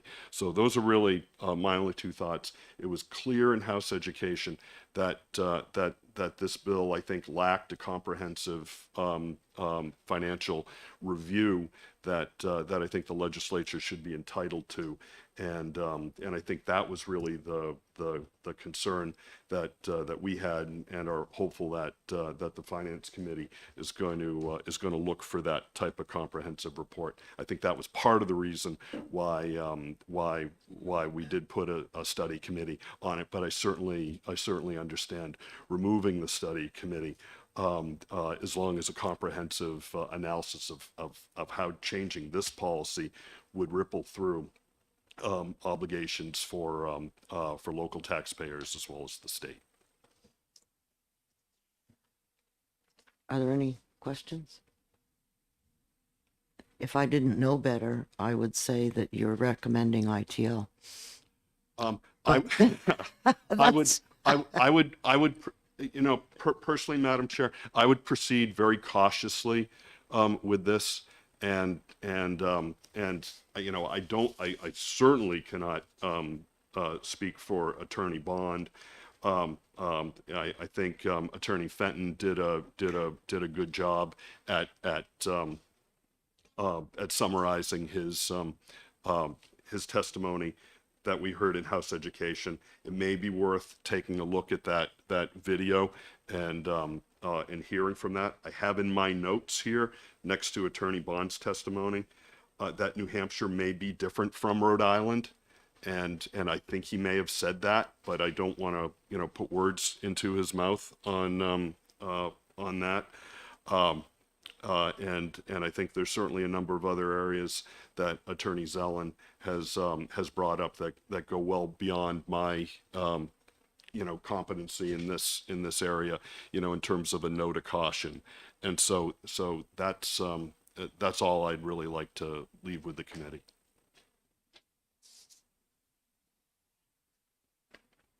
Well, maybe more of a comment. I just very quickly looked up online the KL decision, and I would just note, because I think it at least is somewhat important, that the dissent in the case was written by Judge Lynch, former Chief Judge of the First Circuit, a Clinton appointee, very, very well respected.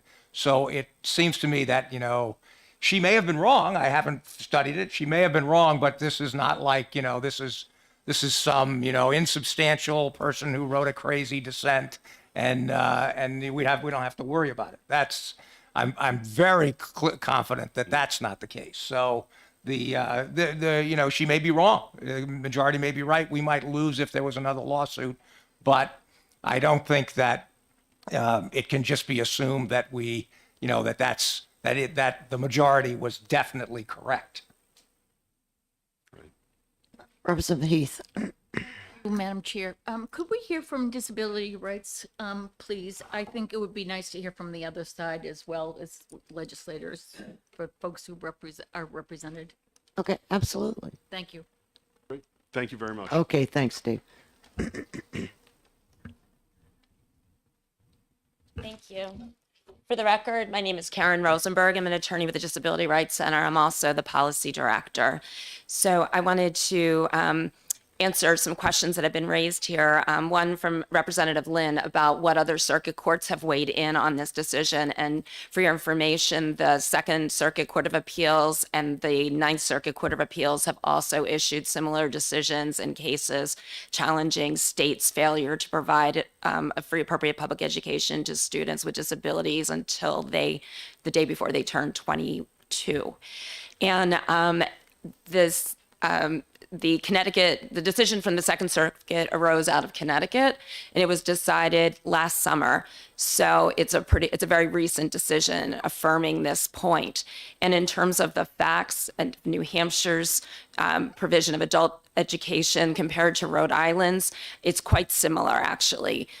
What the First Circuit held is that there are basically 3 criteria to look at to determine whether states must provide an appropriate education for students with disabilities until they turn 22. Those have to do with a mandate that they do it. We have such a mandate, and in New Hampshire law that adult education be provided, that there be oversight from a state body, which we have. Our state Department of Education oversees the provision of adult services, and that the services be subsidized with state and federal funds, which also occurs in New Hampshire. We get funding through WIOA, the Workforce Innovative Opportunities Act, and also state funds to fund adult education in this state. One distinction that I believe one of the senators attempted to draw had to do with whether students who are adults have to pay anything out of pocket. And actually, in Rhode Island, students who are pursuing an adult diploma do pay out of pocket a portion of the cost of securing an adult diploma. So that's similar, because in New Hampshire, some students also would pay. In New Hampshire, we do not charge students for preparation courses to secure the high set, which is our high school equivalency exam. I believe in Rhode Island, they actually do charge, some programs do charge for students to secure a high set. So there are a lot of similarities between how we operate our programs in New Hampshire and how the adult education programs operated in Rhode Island. And like I said, other circuits have come to this conclusion. Also, it should be noted that the overwhelming majority of states do provide special education services for students beyond their 21st birthdays. So I hope that answers some questions. I don't know if you have other questions about the developmental services system or how this interplays with that, or they're related. Thank you. And please don't be shy if you want to speak. You don't have to be asked. You just have to, say, I'd like to speak. Thanks. I'm still new at this position, Oh, so okay. thank you for the invite. Yeah, anytime. We're especially on Division 2, we're pretty open and let folks talk if they need to. Thank you. Okay. You may ask a Can I ask you, in question. the Second and Ninth Circuit cases, were they unanimous decisions or any dissent? You know what? I don't recall. I'm sorry. Thank you.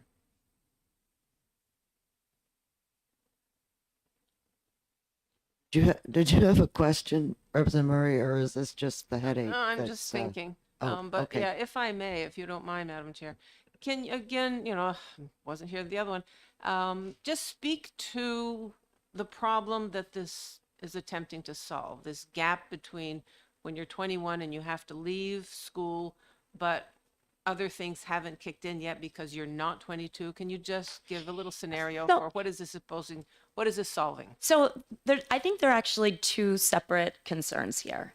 What this solves is bringing New Hampshire's law in terms of eligibility for special education in line with federal law. So I think that's a separate concern from what you're talking about, where students, especially students with developmental disabilities, are experiencing difficulty in their transition to what we call adult services. And those are the services that are in place, not for every student, but for adult students who have certain developmental disabilities who require habilitation services to help them be successful in their homes and communities that aren't necessarily, that are not education services. And as Attorney Zelen referred to, there's currently a lawsuit that my office brought to secure a decision that those services, developmental services, ought to be provided under our state law from the time when a student with a developmental disability is eligible for them, regardless of whether they are in school or out of school.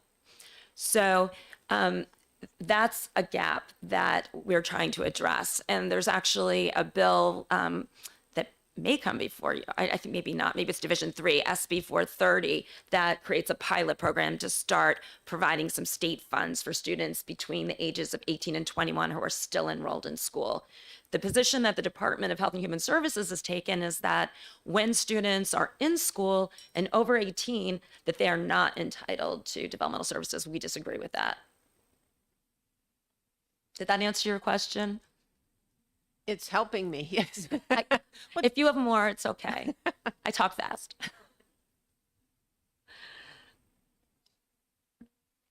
Representative Bucco. Thank you, Madam Chair. This latest fiscal note amendment dated 4/22, and the only change that I see is it says that the students between the ages of 3 and 21 inclusive. And that, I think that covers what you just said, what the That mirrors the language in the federal law IDEA, the Individuals with Disabilities Education Act. Thank you.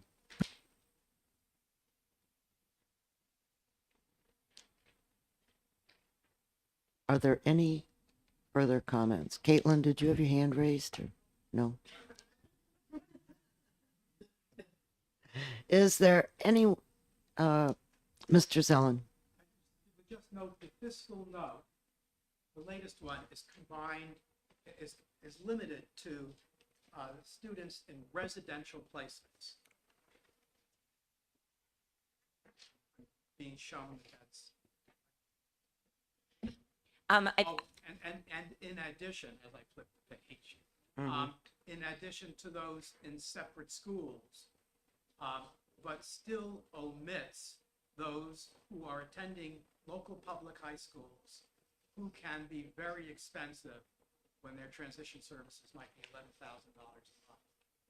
But I guess that might account for Representative Luno's figure of 186 students who might be impacted by this bill versus the lower number of students addressed in the fiscal note.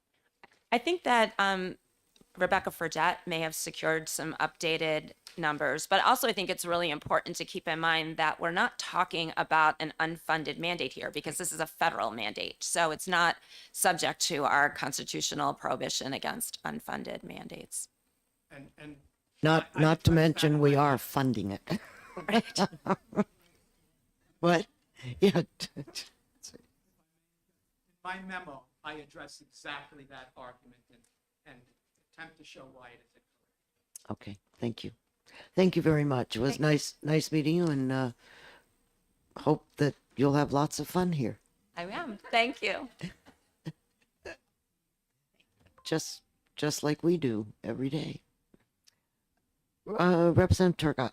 Thank you, Madam Chair. Just a clarification, anybody wants to talk about it, but in line 11 of the amendment where it talks about towards the end over age 21 to age 22, it was my understanding that the intent of what we're trying to accomplish is to ensure an individual who starts school at age 21, turns 22 during that school year, is covered through the remainder of that school year. As I read this, I could certainly interpret the way it is written now, I think somebody may even mention this before, that over age 21 to age 22, are we now opening ourselves to somebody who starts school at age 22 and continuing on past that? Somebody just mentioned the federal language which uses the term inclusive. So as written, I'm not so sure this is, yes, go ahead. Go ahead, come on up. Thank you. So no, it would not require schools to keep a student in school beyond their 22nd birthday. And that's okay. I I mean, I think some people think that that may not be okay for a student. First of all, it does mirror the federal law, but also as a practical matter, students who are in school beyond their 21st birthday or even beyond their 20th birthday are really focusing on transition to adult services. And a lot of the time, they don't have those same connections to the brick and mortar building because they're getting their services in like job coaching and job training and internships and learning how to do laundry and maintain an apartment and use public transportation and all those kinds of things. So it's just something that you plan for. So that student, if the student really is attached to the flow of the school, then that student, if it's right for them, could choose to leave at the end of the prior school year. Or if they are really getting some very beneficial community-based services, then they would continue those services knowing that when they turn 22, they'll be fully transitioning to post-secondary services, sorry. I understand exactly what you are interpreting the intent to be. What I'm saying is, as I read this, I could certainly, and I think other people could probably make an argument that this would now extend instead of, as it's currently written to age 21, and as Representative Heath says, they don't kick their people out and they go through the end of that school year. I believe an attorney could make an argument that, well, it says 22 now, so let's push that out an additional year. Well, so you're referring to the amendment, or because the Talking actual about the language talks amendment. about inclusive. No, I'm talking about the amendment. So, well, I don't share your concern, but if you were really concerned about that, you could just use, like, you could change the language to something like through the age of 21 or until their 22nd birthday or something if you were really nervous about it. But honestly, I'm not nervous about it. But I'm not your lawyer. By the way, we don't have a lawyer. We have Mickey, and he No, counts. I understand what you're saying. I totally get it, but I have been jotting down some more language because I do not think it is specific enough to what we're trying to do. But that's my opinion. Well, we certainly, if that seems to be a problem, we could say over age 21 inclusive. Is that the term? Inclusive, and I think since the intent is to complete the school year, it almost would. I don't think. I'm sorry, I'm interrupting you. Well, that's what has been relayed here to me. I'm new at this game, so I'm, but that has been the, since we're talking about education, and to me, that has to deal with school years, and Representative Heath is very well versed in this, and that's what I'm getting from her. I hear what you're saying, but I don't think that's what the intent is, because if that was the intent, to extend, to mandate schools to educate students with disabilities beyond their 22nd birthday, then I might actually agree with Attorney Zellin that there would be an unfunded mandate No, problem. that's not what I'm suggesting. I'm just suggesting that the intent of the bill is a student who's 21 who turns 22 during the school year is indeed eligible to finish that school year. That's the way this whole discussion is centered around, not, and what I'm saying is I believe this just opens it up. So I would, at some point, if we approve this, I think it needs to be clarified a little bit. We'll fix it, but if you're not, and I don't know what the right words are, but we may, that district costs providing service special education students. And it says Over age 21 until their 22nd birthday. Or until the end of the school year, if that was the No, point. no, You can't do it until the school year? No, it's the 22nd birthday. Until their 22nd birthday. I think that would match what the federal law provides, because if school districts want to be, extra generous, that's on them, really. It's nice, but it may not be. It's not necessary in terms of compliance with the federal law. Until their birthday or some other more clarifying language than to age 22. That to me is too broad. Yeah. Do we want to say until their 22nd birthday? Okay. I mean, I hate to be in the position to advocate for less for people with disabilities. It does seem awful, but I really need to, be real with you. So Right. Well, the we federal want- law doesn't require it. We always want people to be real. Okay. Thank you. Anything else? So Mickey will do his magic, and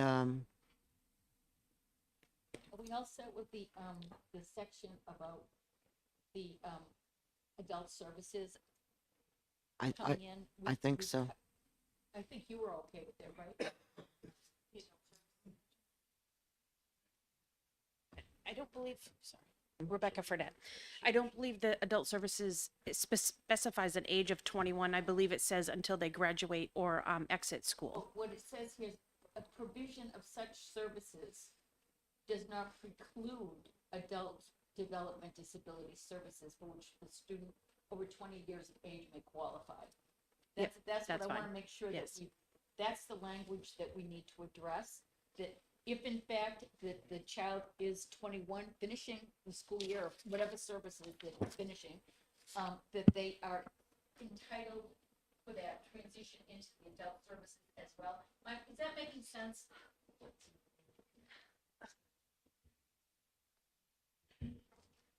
So, here's where we get to that lawsuit that DRC has that's on appeal to the New Hampshire Supreme Court.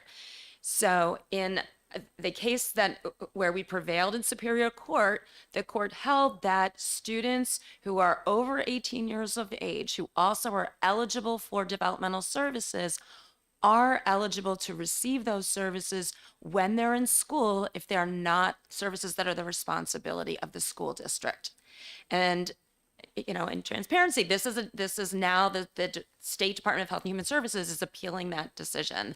But that is our view, that there are students who should not be forced out of school in order to secure services from the developmental services system, and that they need perhaps like residential supports that they may not require to get an appropriate education.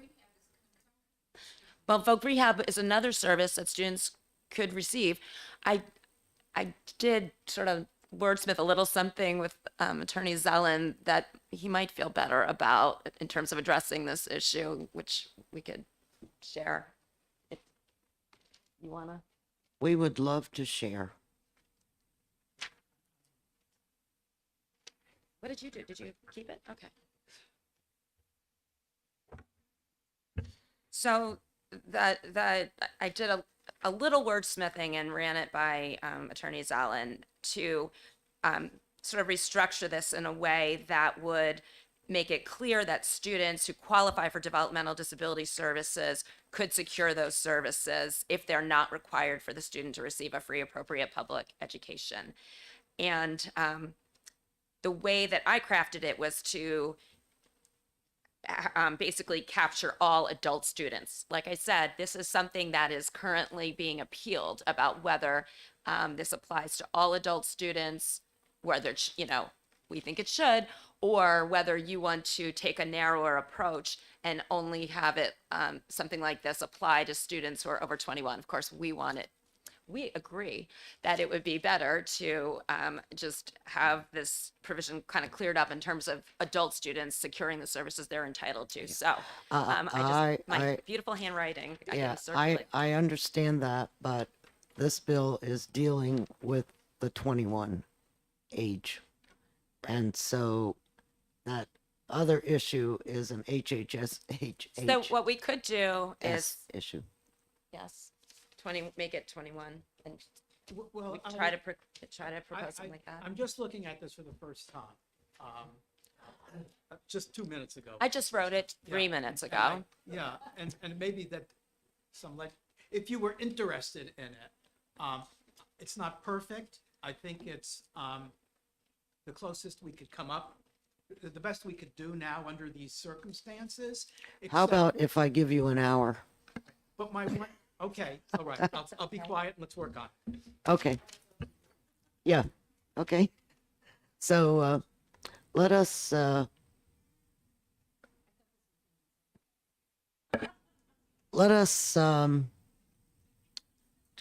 go off to lunch, and we'll be back at 1 o'clock. And yes, I thought this was very simple, but obviously even the easiest things are difficult. So, okay, Mickey, you do not have to run and do an amendment.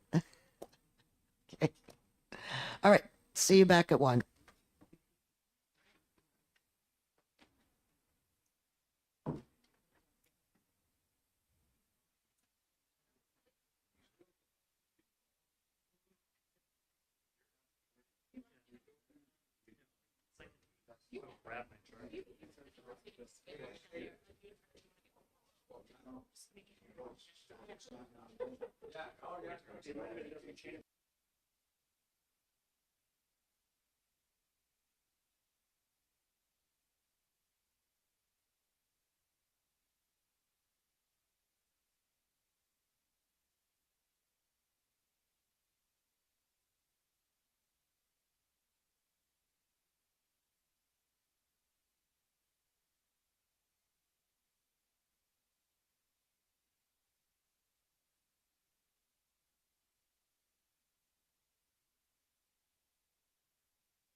Okay, I'll call us back to whatever order. And we'll continue work on SB 394. When we left, a couple of our friends were going to work on some language to replace the last sentence in the not the last sentence, but lines 17 and 18 and then 19. And I appreciate it. And I'd just like to read what they said. I guess they want this as a new paragraph. Yeah, okay.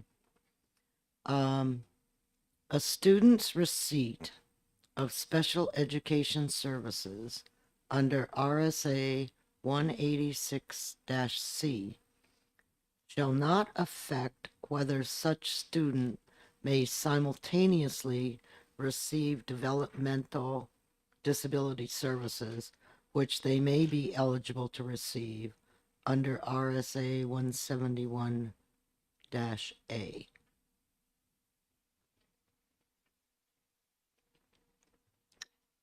You want to come up? I don't care which one, both.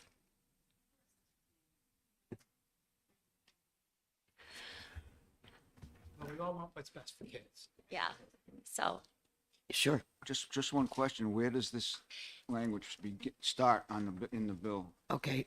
What they're doing is they're making that last sentence Right. number 2. Oh, okay. Okay. No. And then that not number. not exactly. What we decided was that it would make more sense to move it up into the body of the bill. So that's so if you look at the bill as amended by the House, what this would do is it does two things. It would Okay. The only thing that we're discussing is the amendment. right. It is the amendment. Okay. Okay. So, but instead of having it the issue had to do with that last sentence in the proposed amendment. Right. So what we thought made more sense was to take out that last line from the proposed amendment, but move the concept that line was attempting to achieve to further up in the body of the bill. So if you have the bill in front of you, as passed by the House, it would create a new. It would be in section. Where do you want it? So in the original bill, in the bill that was passed, section 1. Okay. Forget the bill that passed. Well, We're only talking about the amendment. right. So this amendment would this is what the language would be. We just felt that a more appropriate place to put the amendment would be under when you're talking about eligibility in the bill. It would just amend the bill, and then you keep your amendment, but just strike the last sentence. And that's not what you had in mind? No.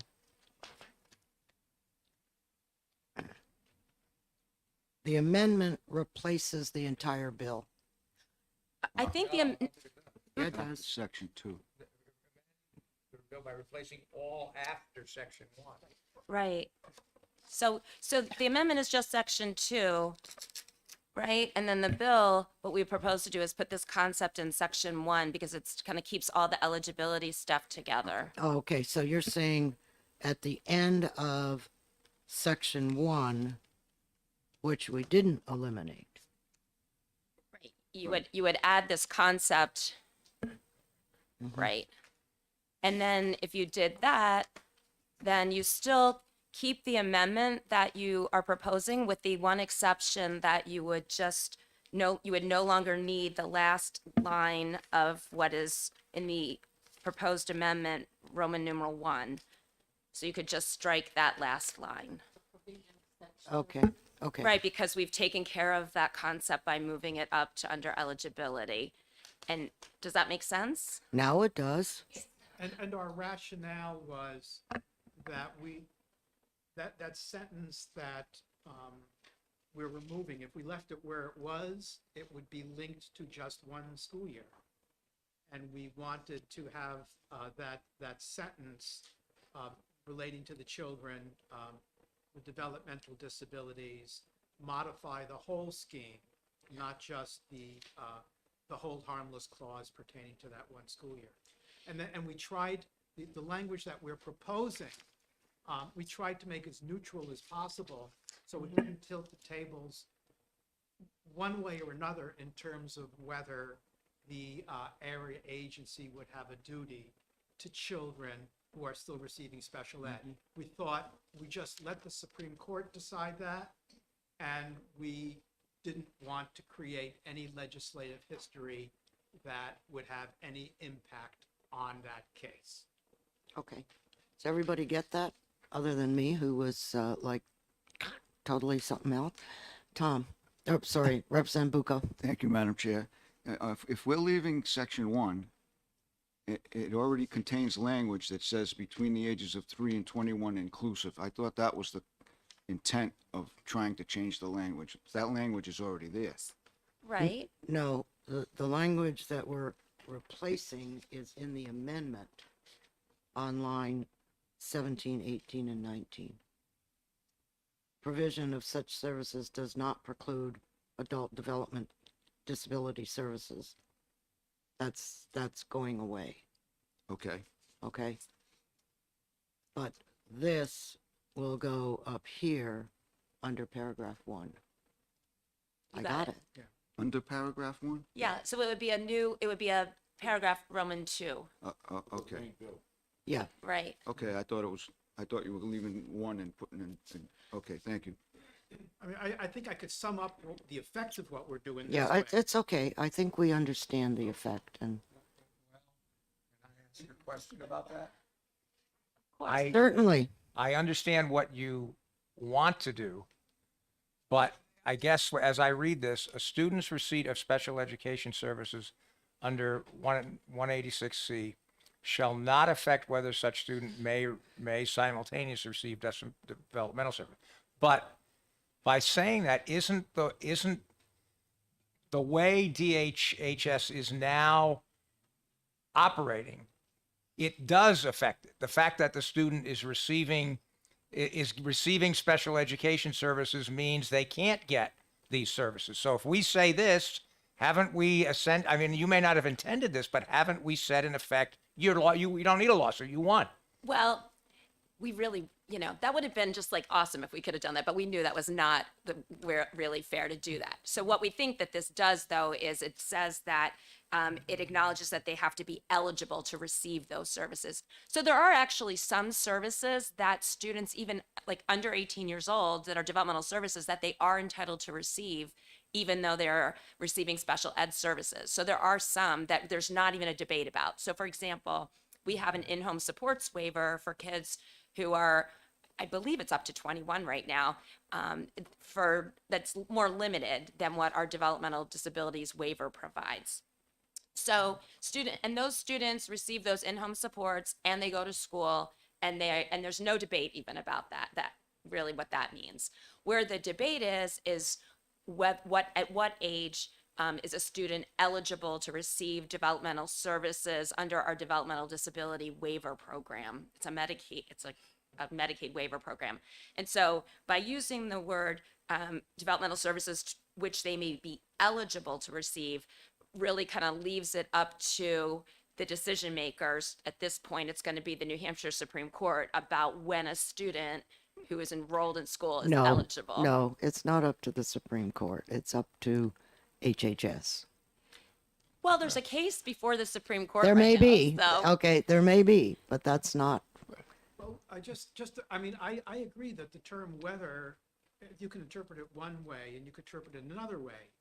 And I think our intent would be to clarify it by saying shall not affect one way or the other whether. Right. So can I do ask a follow-up? Listen, I think all of us non-legal people need to leave the room and let you guys Please don't leave. We need you. let you guys figure this out. Go ahead. But so my question, I guess, is this: if you want to leave it up to the Supreme Court to, whatever I mean, if DHHS is wrong in the way they're doing, and you may be absolutely right. I mean, without getting into the whole details of it, it sounds like you've got a pretty good argument that We think so. Okay. We won in the Superior Right. Court. So if you're right, then why do we need to to either have this amendment or even have the language in provision of such services? Why don't you just take both of those out and, if you're right, you'll win your lawsuit and the state will have to provide those services up through age 22.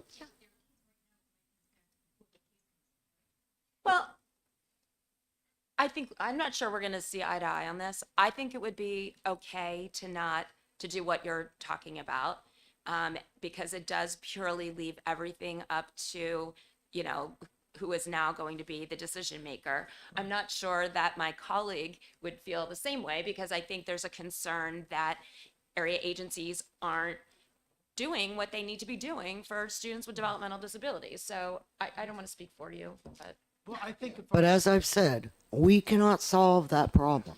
yeah. Okay. And and that's why we specifically tried to make it as even-handed as possible. Yeah. So Well, as I'm trying to rerun the reel here today, I think what we're proposing was a reaction to Mary's good intention of putting in that last sentence of her proposed amendment. And our concern was that last sentence might be misinterpreted as just creating an exception for one school year. So I think offhand that Representative Lynn is correct, and that the better thing to do is just scratch the amendment. I mean, by scratch the amendment, scratch this one. you could remove the last sentence, Yeah. and that would have saved us, 50 minutes of drafting for you. Mayor, No. Just get rid of that last. Just No, the no, last no, no, sentence. just that last sentence. You need the amendment for funding to defray the cost to the school districts, but you could take out that last sentence, which I understand the intent here, but it seems like it may be more problematic than it's worth. just a clarification. When you say you don't, You we can- can delete you this can- handwritten amendment. You can shred. You can Yeah, I get rid. think Yeah. you- yes, You we can get can- rid of the we can handwritten, delete and the all you need to do And take out the last section, the last sentence on exactly. line 17 and 18. So it just clears up any what I think there was such a good intent here, but it creates a lot of ambiguity about eligibility for developmental services. And so you came up with the cleanest way to deal with the ambiguity, which would be just to remove it, and then we'll see what the New Hampshire Supreme Court does. That's the And Supreme Court. yeah, and that I think that's probably the easiest thing to do. You Okay. good with that? Yeah, I am. Mary, Representative Heath, are you okay with that? Turn your mic on. Turn your mic on. My understanding, I was thinking what I was going to say. Oh, that's okay. My understanding then is that this amendment now for the 22-23 school year and the completion, we've got 2 school years here. We've got 22 and then we're going to have 23.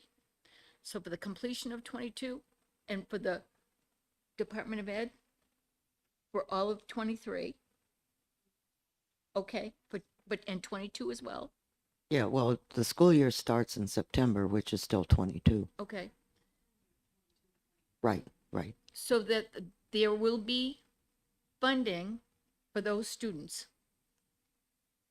And the concern that was raised was this would, in Senator Khan's amendment, was that this would negate their ability to access adult services. And so we're going to be silent on that. Well, I see what you're saying. So is it okay to be silent on that? I mean, we were concerned that if we aren't definitive, that a school and the services say, we don't have to do anything until, Yeah, you know what? I hear you. Go back. Well, I mean, that will But be. just a minute. the way this amendment is written, it's that last line is only good for this 22, Oh, I 23 agree school with year. that, yes, Okay, yes. and so I don't, It doesn't belong there anyway. yeah, that's my, I would agree with that. But I'm not sure that we should add this. I mean, because the way the way the system is supposed to work, okay? We don't want to let them off the hook. Well, the way it's supposed to work is when they reach whatever age it is and they graduate from high school, then But it's a transition. it's all that part of, the transition, which HHS is supposed to pick up. Because it shouldn't just say, oops, I'm 21, end of school year, and now somebody talked to me from adult services. That conversation should have been going on. And I agree, and I think that what I've heard is that it is going on, and it may not be up to where we think it should be, but at least in many cases it is going on. Okay. This is a really tough nut to crack because you've got these two different systems that But one child who needs services, how do we make it work? Well, I think that would be something for legislation next year. Okay, How do we make it work? Okay. we've been trying for how many years? 50? Well, 100? I'm just saying that if, that's the All right. kind of legislation I believe that we Right. need for next year. So, And But- I'll sign on. good. So this one means that Susie Smith can stay in school because her birthday's in October and she can stay till the end of the school year. or she could stay till she's 22. Right. But probably it'll be the end of the school year because then hopefully the adult services will take her. Once They'll be transitioning. once she leaves school, whether that's when she's 18 or 22, that's one thing that's not up for debate. We know that when she exits school, that developmental services must kick in. What's right now in flux is whether developmental services need to kick in sooner than that. And I think that so this is not, it's not perfect at all. I guess because it could provide some motivation for, not great treatment of older students with developmental disabilities. So I guess that, but what that would entail would be really rewriting 171A to make that really super clear. So this gets us through now. It gets us through now. There is also, this we're looking at a pilot program in SB 430 that may create some state funding and go part of the way to make sure there's funding available for students who are in this situation. Okay. Okay, Mickey, you got all that? Okay, so we're going to add something about birthday in line 2 or line 11, and we're going to eliminate the last sentence. So I also have a couple other, not to continue the conversation, but things that probably should be determined at this stage. Okay, We anticipate at this time that there probably would be ample funding or sufficient funding in this, what's already been budgeted to cover these costs. However, there's nothing in this language that would provide any sort of direction for the department if there was not enough money there, as far as whether this reimbursement would be prorated or whether you wanted to create some sort of an access for the department to draw a warrant to cover if the costs are in excess of what they actually have on hand. I have no problem withdrawing a warrant. Okay, so we could do that, that it would be any amounts that exceed what they have available from the Right. special education line. Don't we have to, we should put that money, that dollar figure in there? Well, that's what I'm thinking is right now, I don't anticipate needing to, so we wouldn't have an estimate. I think based on estimates we have, it probably would be covered by the catastrophic aid No, line. I'm saying how much they're going to pony up, which was 1.4 million.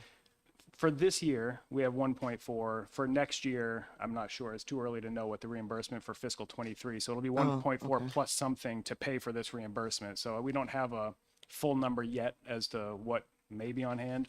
But I think just having a mechanism in here for the department to draw a warrant if necessary would be, that way they don't have to chase a piece of legislation next year in case they were short.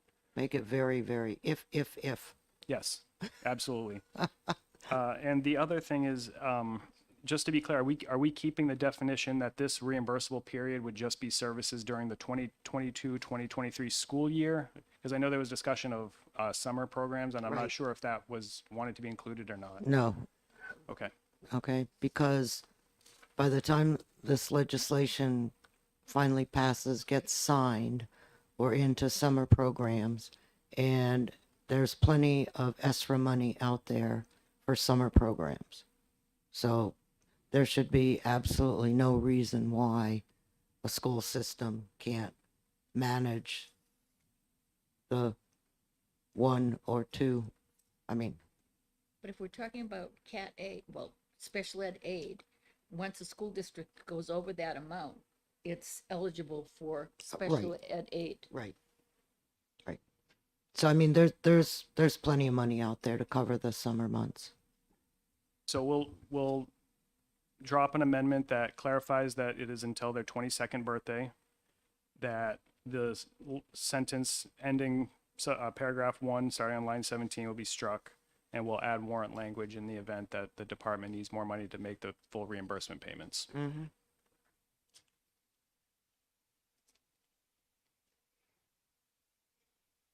And we thought this was going to be quick.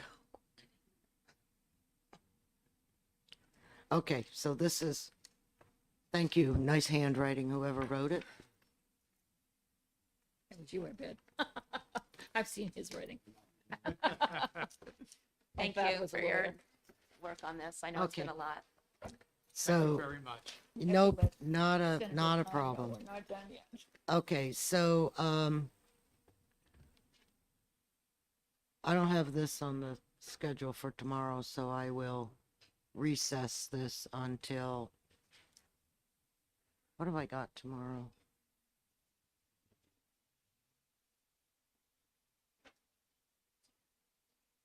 $376 and 401, is that tomorrow? It's tomorrow. I didn't bring I my think we have one calendar. other as well. 447 or 417. Yeah. No, that's not the right thing. No, well, yeah, 1 o'clock. Mm-hmm. We have good tomorrow. That's after we're here at 9. We're here at 9, right? Budget.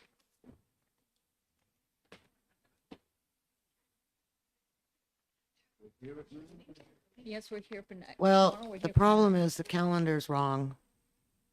Tuesday we're 1 o'clock. Uh-huh. But at 9 o'clock, we have the full committee exec session. Oh, that's, Oh, right. you're not seeing, not Division 2. No. We're not meeting until 1 o'clock. There's executive session at 10 and then there's the public. The executive session is at 9. The calendar is incorrect. Uh-oh. That's why yeah, the 9 o'clock. I'll have Janet send out a notice, but she sent it in as 9 o'clock and they printed it at 10. Because we were supposed to have a caucus. 11 is public hearing. Division 2 is at 1. Right. And I had most Yeah. So, of I missed 9 All right. o'clock. No, I'm confused. So 9 o'clock, non whole non-germane finance. amendment that Janet sent out. and Yeah. that's exact. Janet sent out the non-germane amendment. Yes. It's on the, well, it's on the website. Yeah. Okay, so Mickey, what do I still have to worry about? So we've got 420. For tomorrow in the schedule, we've got Senate Bill 417, Senate Bill 401. We'll revisit. We had the discussion with DOT and safety on that bill. Plus, that's the bill the non-germane amendment will be on. We've got Senate Bill 442 and Senate Bill 346, which we haven't discussed either of those yet. But then we'll circle back to Senate Bill 376, which was the CIT training appropriation bill, the law enforcement officers. And we'll circle back on 394. I'll have this amendment for us tomorrow. Okay, What about 420? so we're doing that now. Okay. 420, we still have to do this afternoon. Right. And I believe that's it. Am I missing one? I feel like I'm missing one. 76, 321. No, that's it. I think that's all of them. Okay, You have 460. all right, 420. I'm not sure.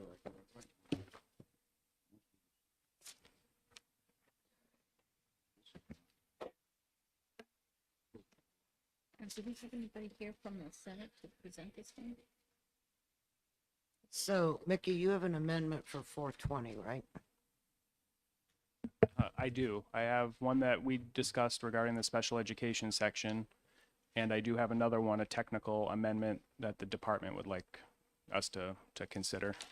So I've got both of those if you want both of those. No? Yep. Okay.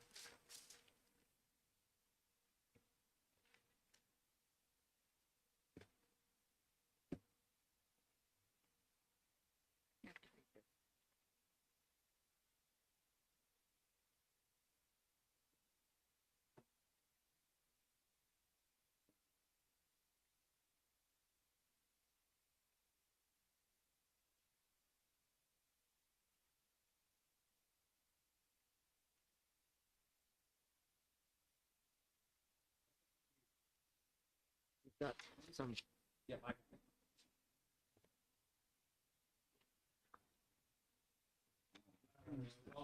420.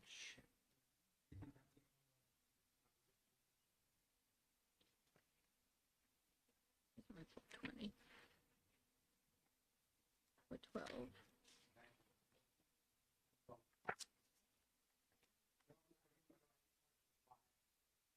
No, he gave it to Representative Bucco.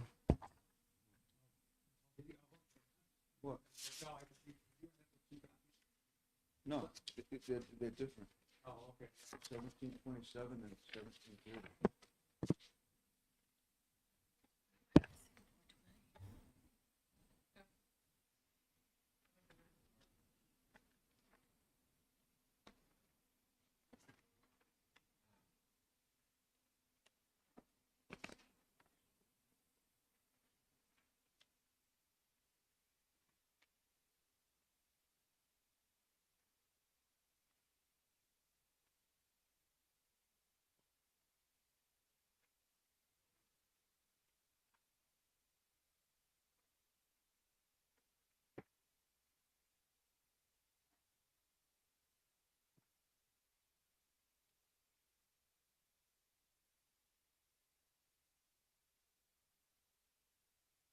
Okay.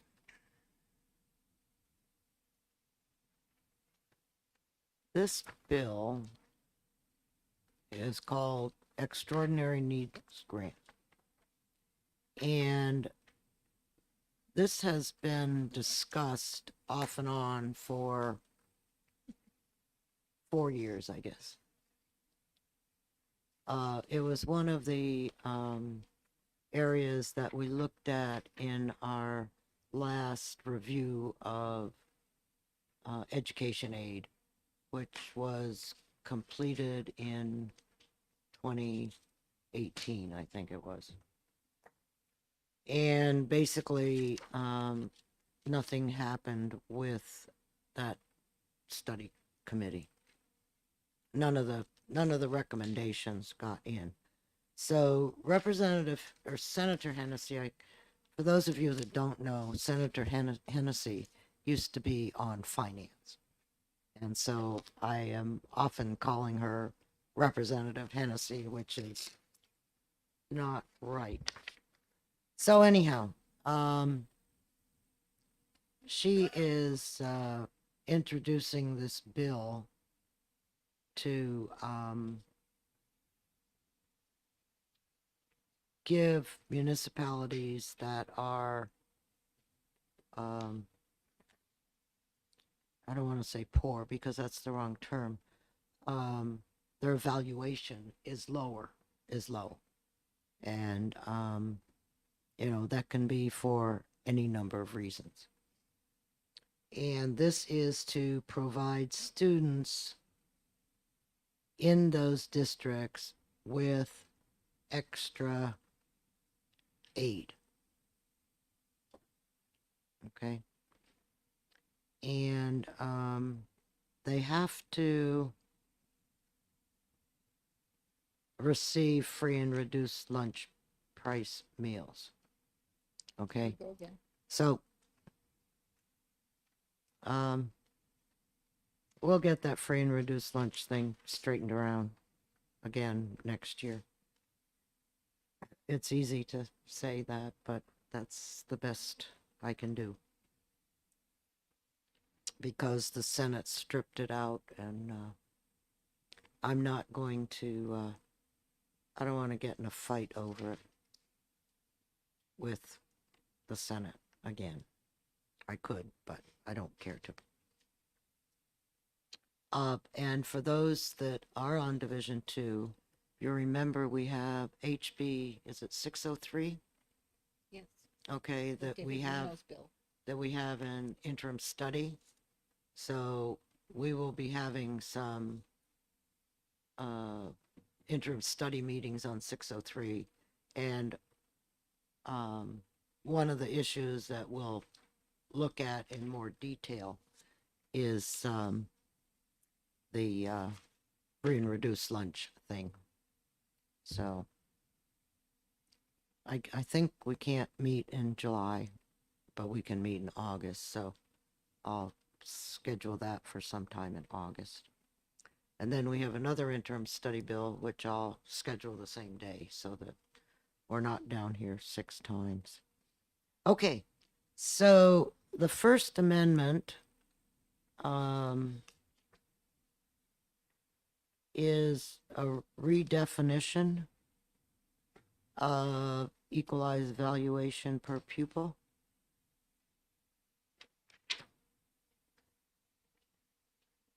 Can you tell me what subject to taxation under RSA 82 is?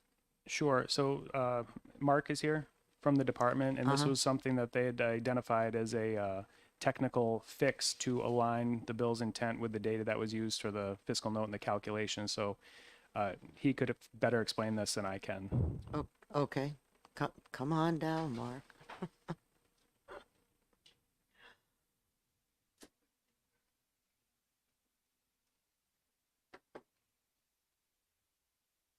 Manganello, Administrator of School Finance with the Department of Education.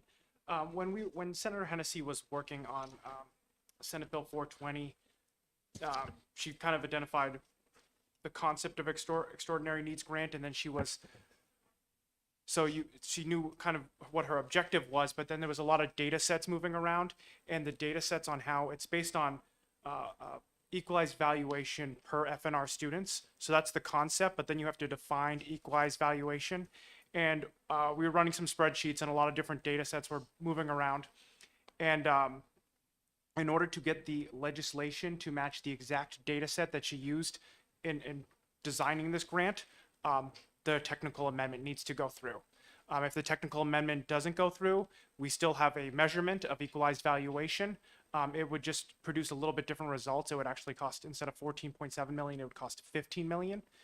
And so the difference between what the bill currently says, the bill currently defines equalized valuation to exclude railroads and utilities. But the way the original intent of it was to exclude railroads and payments in lieu of taxes. So that's a particular type of property that's being defined there.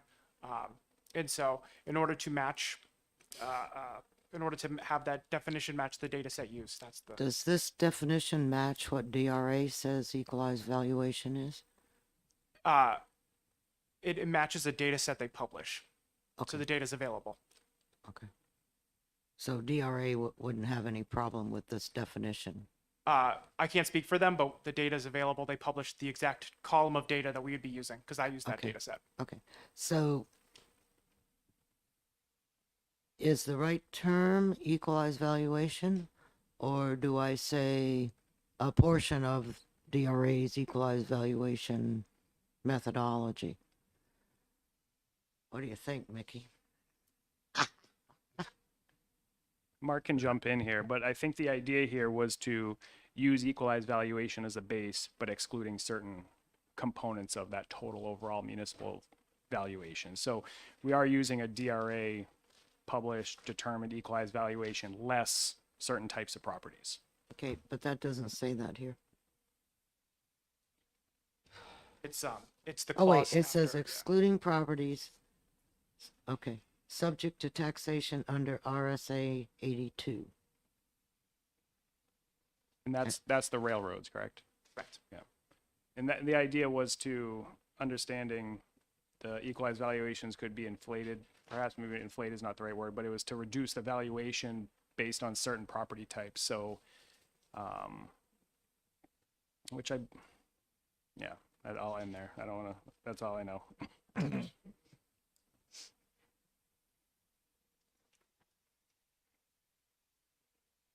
Okay.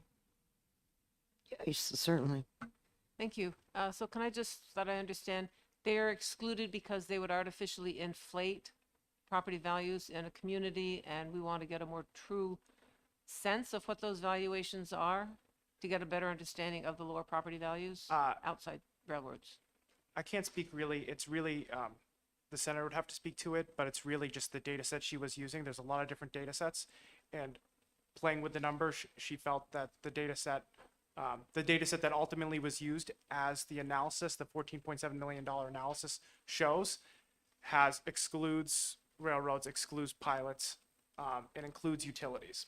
So The purpose of that is to get a better actual evaluation of what the properties are in that community that's included in this. it just makes it. I would say yes. Okay.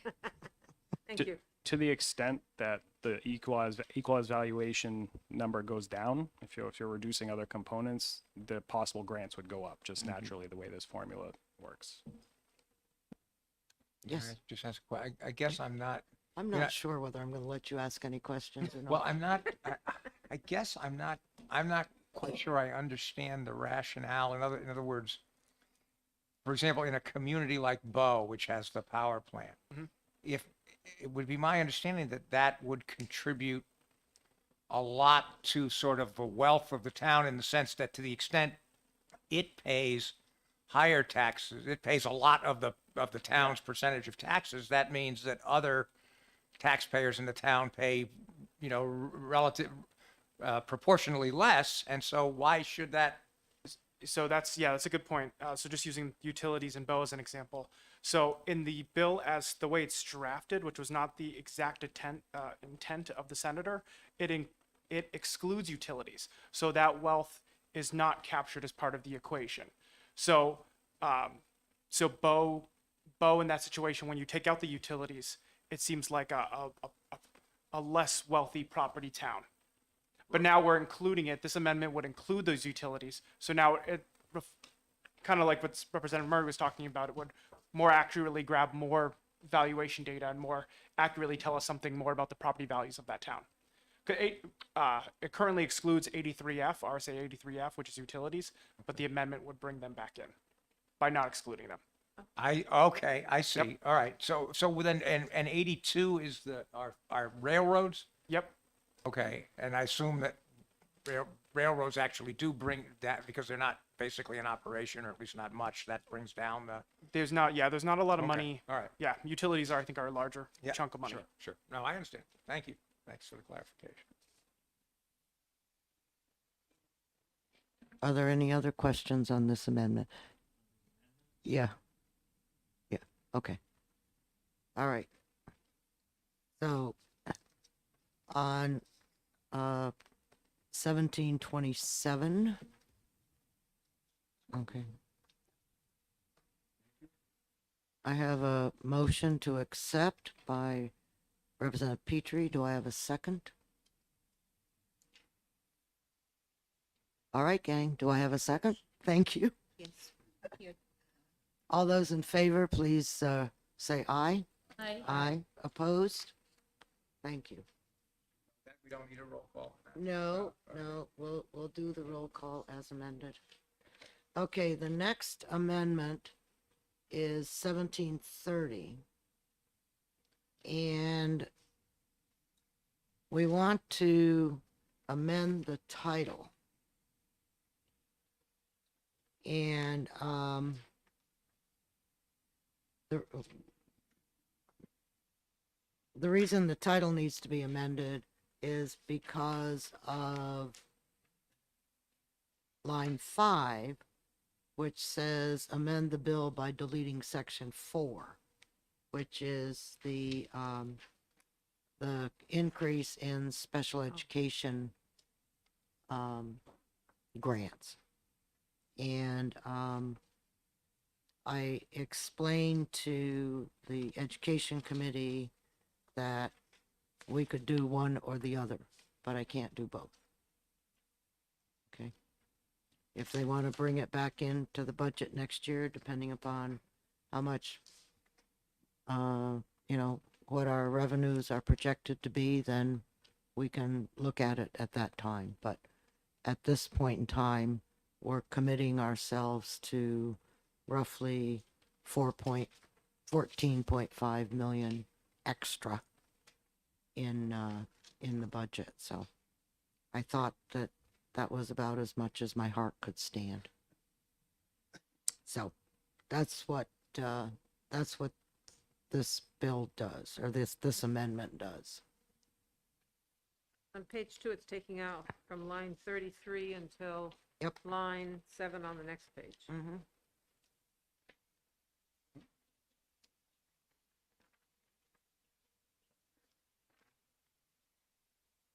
Page 2, line 33 of the bill.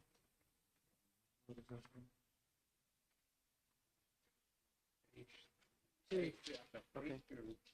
Line 33 to the end,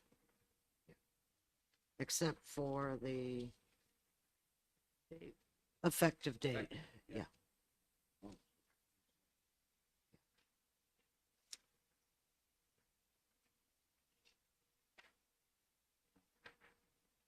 And it leaves all the stuff in there from the original Senator Hennessy bill.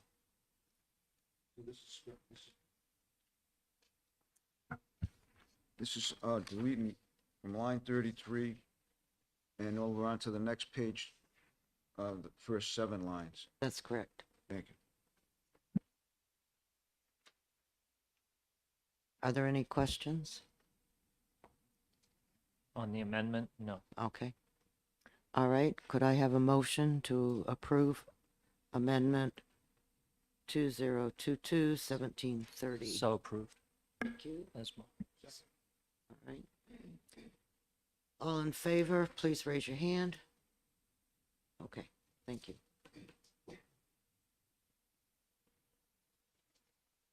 All right. Now to the bill as we have amended it. So, Representative Turcott, I know you have a question. I have many, Madam Chair. Oh, okay. So you're going to have to excuse my ignorance. I'm still, That's okay. Mark, why don't you come back up? yeah, I think that'd be helpful. Still learning a lot about this stuff.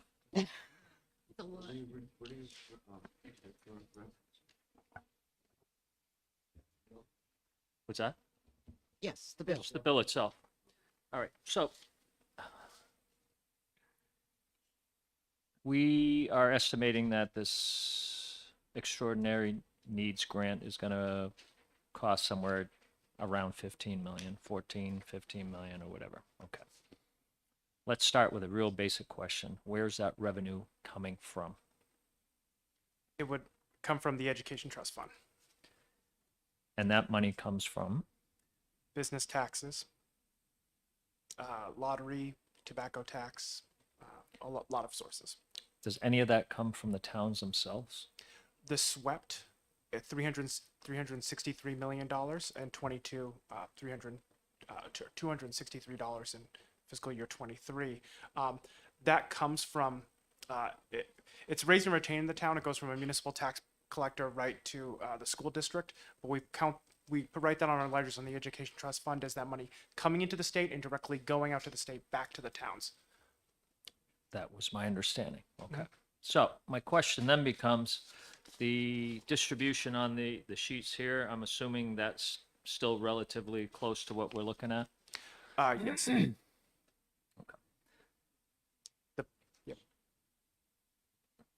So could I say that in some way, I mean, my understanding is there's already through the SWEPT call it a redistribution of, no, Mickey's saying, I see his head shaking, no. Okay, there is no redistribution. Adequacy, is that not a? So in the terms of SWEPT, even if a municipality's portion of a SWEPT exceeds their cost of a adequate education or calculated grant, they still retain that money. It does not get turned over to the state or reallocated. But am I understanding this, that what happens is there's going to be, out of that fund, there's going to be a lot of towns that are not going to be, and I understand that's the whole gist of the idea, but there's going to be a lot of towns that are going to be receiving nothing. Yep, the fiscal note shows which towns will receive zero funding. Yeah, I have that. Right. Okay, thank you. And the zero funding is based on the fact that they have capacity. Is that the right term? To pay whatever the difference between what the state provides and what So isn't. in effect, donor versus non-donor town, even though that's not what's happening, but in a roundabout way. It's that's just that some towns are right. are hurting more than others.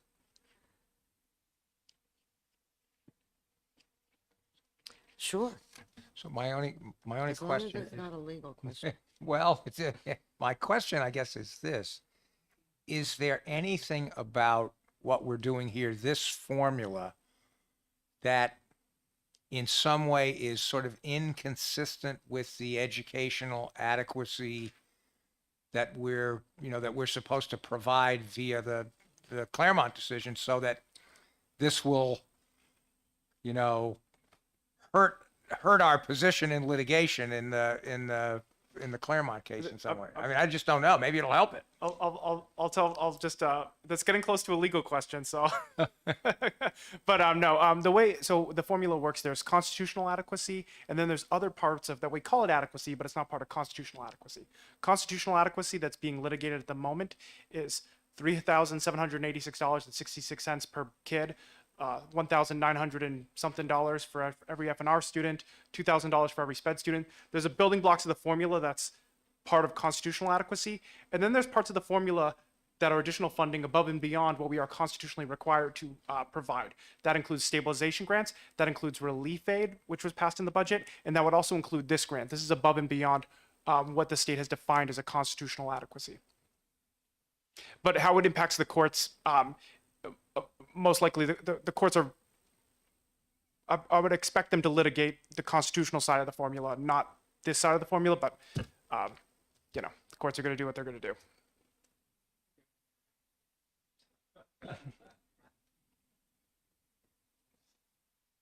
Representative Turcott. Thank you.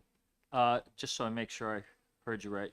So this is above and beyond any constitutional adequacy and any other adequacies that are out there. Yeah, this is funding. Yes. Thank you. Yeah. It it oftentimes becomes very confusing. And even though some of us have been on Division Two for a long time, we still learn things every single year. So, okay, are there any other questions? Are we ready for a motion? Oh, no. I think Mickey, sorry, did Mickey provide a handout? This handout is, okay. Yes. So I just want to, I think we've covered a lot, and I think the bill as amended, if my understanding is correct, did you just, so sped differential aid is out, or I don't know if you accepted that amendment or not. The one thing I want to talk about is the accountability plan that the House added. So this bill, the Senate passed it just an extraordinary needs grant. The House recently added, to receive that extraordinary needs grant, it's contingent upon completing an accountability plan. So I just want to, in the handout in the middle section there, I talk a little bit about what that could possibly cost for districts. So in that middle section there, the accountability plan relative to extraordinary needs grant. So the first, looking at the data, it looks like about 85 school districts would have to complete one of these plans in order to receive an extraordinary needs grant. And if they didn't complete one, according to the way the legislation's written, we would have to not give them one of these grants. Making the grant contingent upon completing one of these accountability plans could create some administrative, fiscal, technical issues. It could create people that don't want to be accountable. Okay. It could also do that. So the way that, just so you're understanding how the department would implement this, we would likely include the grant as your state revenue during the tax setting process. And then if they did not complete it, we would dock their adequacy by that amount to end the school year. And so for a lot of districts, it wouldn't be that much of a dock, because some of them are receiving really small grants. But for some districts, we would dock their adequacy, and then that could create a potential budget hole if we took that adequacy away, if they did not complete this accountability plan. So I'm just making the committee aware of that. Lastly, these accountability plans, using the model of the federal accountability laws, how much these typically cost. We have a contractor who charges $37,000 to develop one of these accountability plans or something like this accountability plan. So $37,200 develop a new plan, $28,800 to revise your plan. So to do a quality accountability plan, it does cost money. This is an example of using a contractor. And so if just to talk about the cost of developing that plan, if we do the 37.2K multiplied by the 85 districts, this could be potentially a $3.1 million cost to school districts. I don't think that we need to have something this complicated. Okay? My goal and Senator Hennessy's goal is to say, I am giving you, Manchester, over $3 million to help your free and reduced lunch kids. What are you doing for that? I've hired a new teacher that will teach reading from 8 to 12 every day, and will teach math from 1 to 2 or whatever the time frame is. I don't think any of us, right. I don't think any of us are looking for anything much more detailed than that. I'm not looking for a plan to build a new high school. I'm just simply want them to tell me what they are doing and what they expect the results to be. Okay? If I am concentrating on the free and reduced lunch, then to me, if I measured it at the end of the school year, in the early school year, everybody's one and a half grades below reading. At the end of the school year, they're at 1 grade below. I mean, it's something as almost as simple as that. So don't create a $3 million program to solve something that can be done almost right here in this room. Yes, go ahead. School districts must be pretty used to doing this anyway. Every year they have to do the Title I application for funding, and there are goals and objectives and targets, learning targets. So this shouldn't be, I agree with the chair that this should be something fairly simple. My question is, would this plan only be attributed to those dollars that are being used for this purpose? That's my understanding of it. Okay.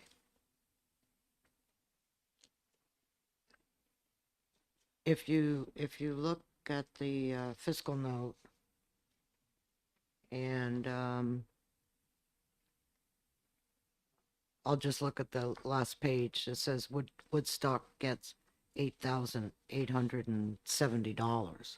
You know, they don't need to spend 37 to figure out how they're going to do that. Representative Murray.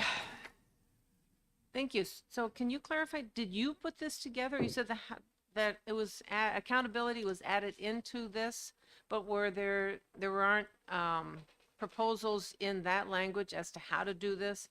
This is your proposal about how they might do it? Is that, I don't know how this fits in with the House asking for accountability. So we currently have a federal law in ESSA, the Every Student Succeeds Act, that defines how accountability works, and it's for these schools called comprehensive support and improvement schools. So a district like Manchester has some CSI schools, so they're very used to going through this exercise.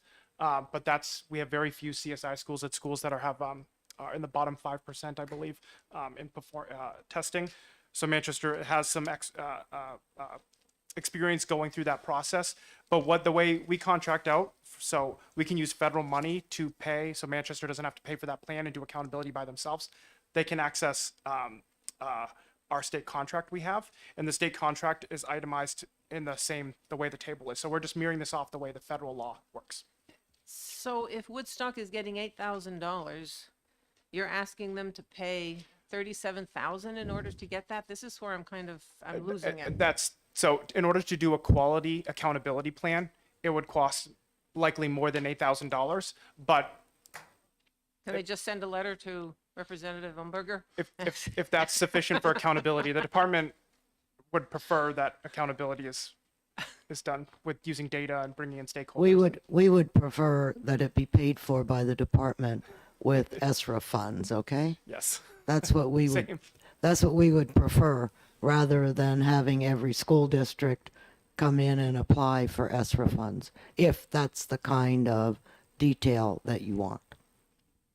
I don't think it's the kind of detail that we were looking for, but okay. I don't know if we'd be able to use ESSER funds for a state program like this, but You never know till you try. Representative Turcott, did you have another question? Kind of along the same lines, I just looked at that first page of the distribution, and 16 out of the 28 towns there would receive less money than the cost of doing an accountability plan. That's 16 out of 28. The other issue, so that's just a comment. The other issue is, I just picked a random number of $300,000. There's only 10 towns in the entire state that are going to receive really the lion's share of this money, and maybe that's the intent, but I can't support that.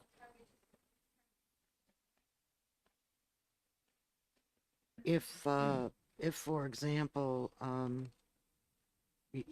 you look at that and Berlin is at 377, and they're poorer than a church mouse, okay, in the community. And then they're talking about closing the biomass plant, so let's throw something else ugly at them. Okay, and Franklin. Oh, Farmington. Oh, 266 and 133. yeah, no, the 133 is gone. Gone already? Yeah, we just eliminated that. that's in the fiscal note. That's 24. Oh, okay. Oh, I'm sorry. Yeah, Yeah, 20. Yeah, this is 24. 23, and then, yeah, 14.7 million for 23, and then a drop in aid for 24. And then we'll have to budget for it in the budget.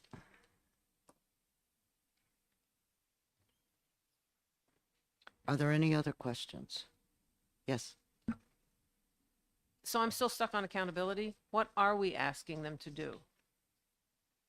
We're just asking for, obviously all of these schools get IDEA money where they have to be accountable.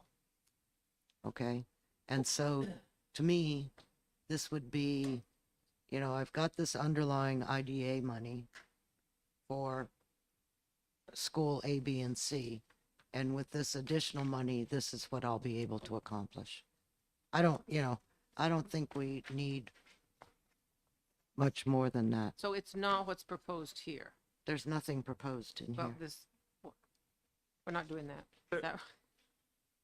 From That's- lines, That's this. Yeah, and that's not what's going to have to happen for these schools to get their funding. I don't think so. there's requirements on line 17 to 29. It goes into detail of what metrics they must analyze. So they have to do that, complete that work, and demonstrate that they've completed that work to have a plan. On page, Wait, we're, sorry, the first, so you got the first title page, then you go to the second page. yeah, So still on section 1, pages, lines 17 through 29 and continuing, and describes exactly what the plan accountability process should be. Analyzing mathematics grades 3 through 8. not on mine. Are you on 420? 420. Yeah, first page, First page. Oh, not this first. line 17. Yep. Got it. So they can do their accountability plan that will be satisfactory, but they don't have to go through That's necessarily what you're right. proposing. They don't here. necessarily have to hire a contractor, but they do have to do that work. And so They whether, don't have to hire the contractor. Yes, that's what I needed to hear.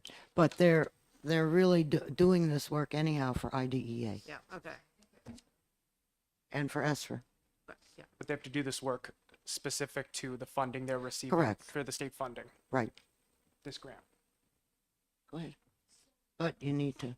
Are you are proposing that school districts work with the Department of Ed to contract with these contractors to do the work?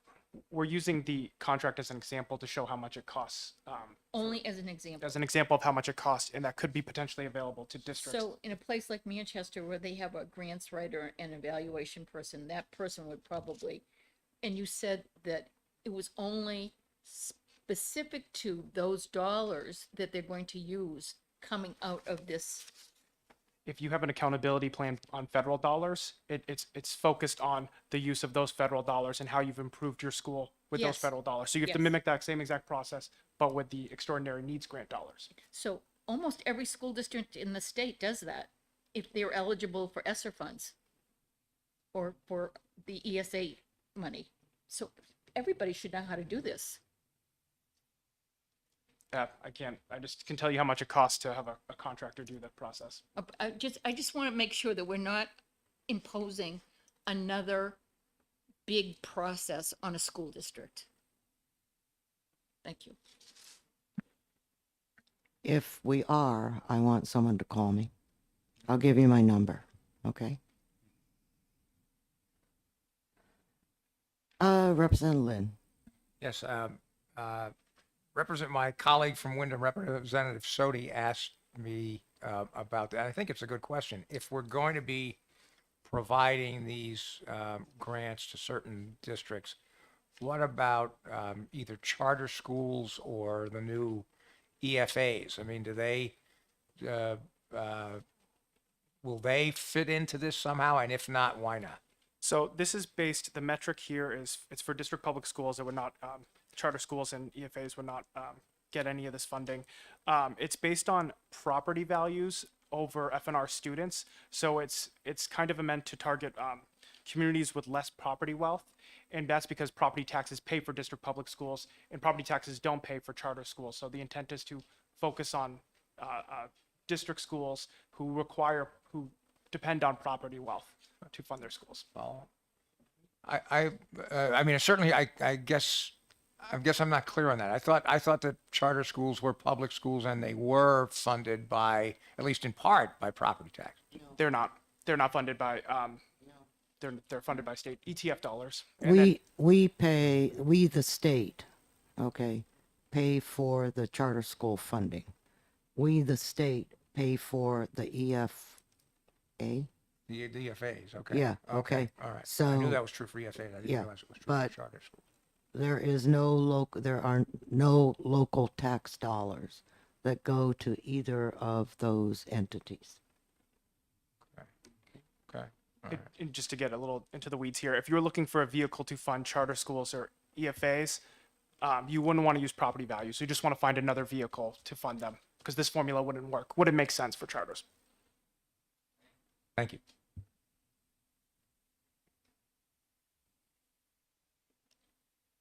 Representative Petrie. I'm ready. Is everybody ready? Okay. Make a motion to.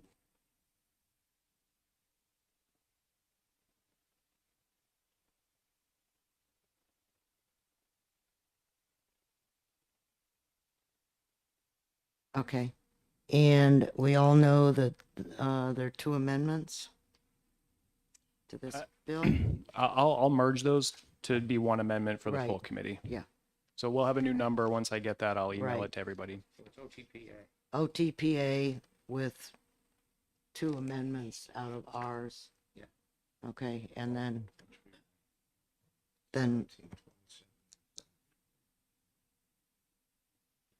okay. All right, so this is a motion ought to pass with amendments 1727 and 1730 on SB 420.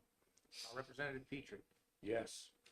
Representative Lynn votes yes. Representative Turcotte. No. Representative Bucco. Yes. Representative Heath. Yes. Representative Murray. Yes. Representative Umbro. Yes, Chair, the vote is 6-1 in the affirmative. thank you. I'll go ahead and do the blurb on this. Yeah, I'll do it. Oh, you want to do it? No, it's all right.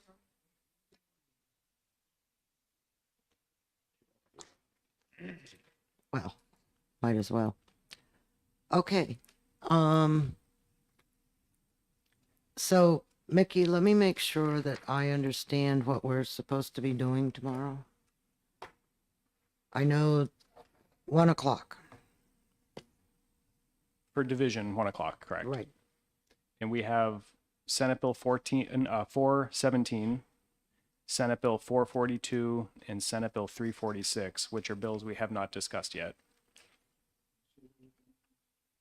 417, Senate Bill 442, and Senate Bill 346.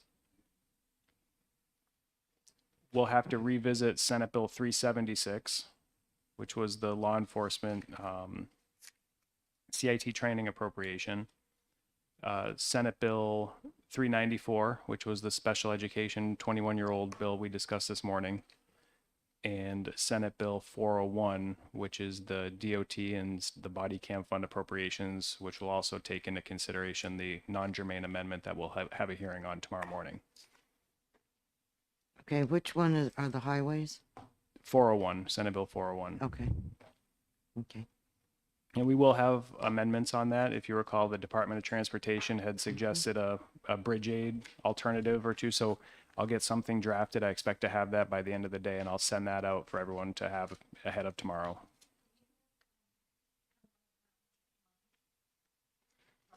I won't. It'll be up to, I don't know if the department will calculate that or not, but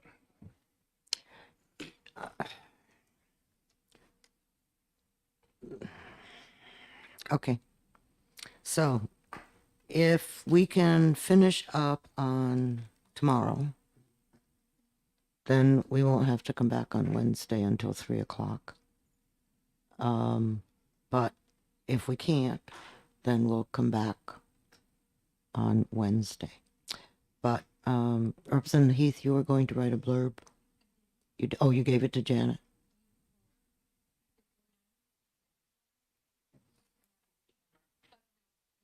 402.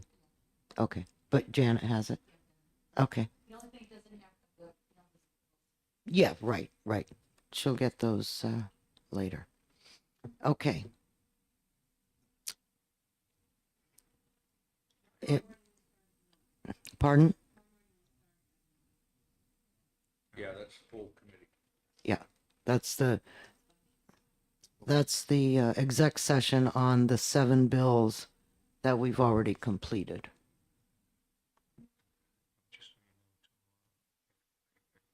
Start, I have, I mean, not tomorrow, Wednesday, I have redistricting at 10 o'clock, so if it, I mean, that's gonna go well, I think, because it's on the CD, so Yeah. if we're 3 o'clock, I'm fine, if it's got to be much earlier, I might have a problem. Well, that's okay. We'll figure that out. Sure.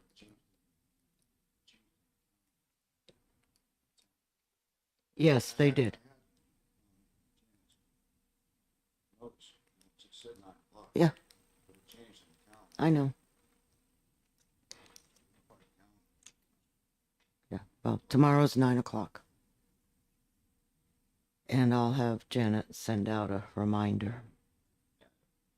Because I read the calendar and said, what are you talking about? I had a few choice words, but I was home. Okay, so we'll see everyone tomorrow morning at 9 o'clock. Have a good evening. Take care.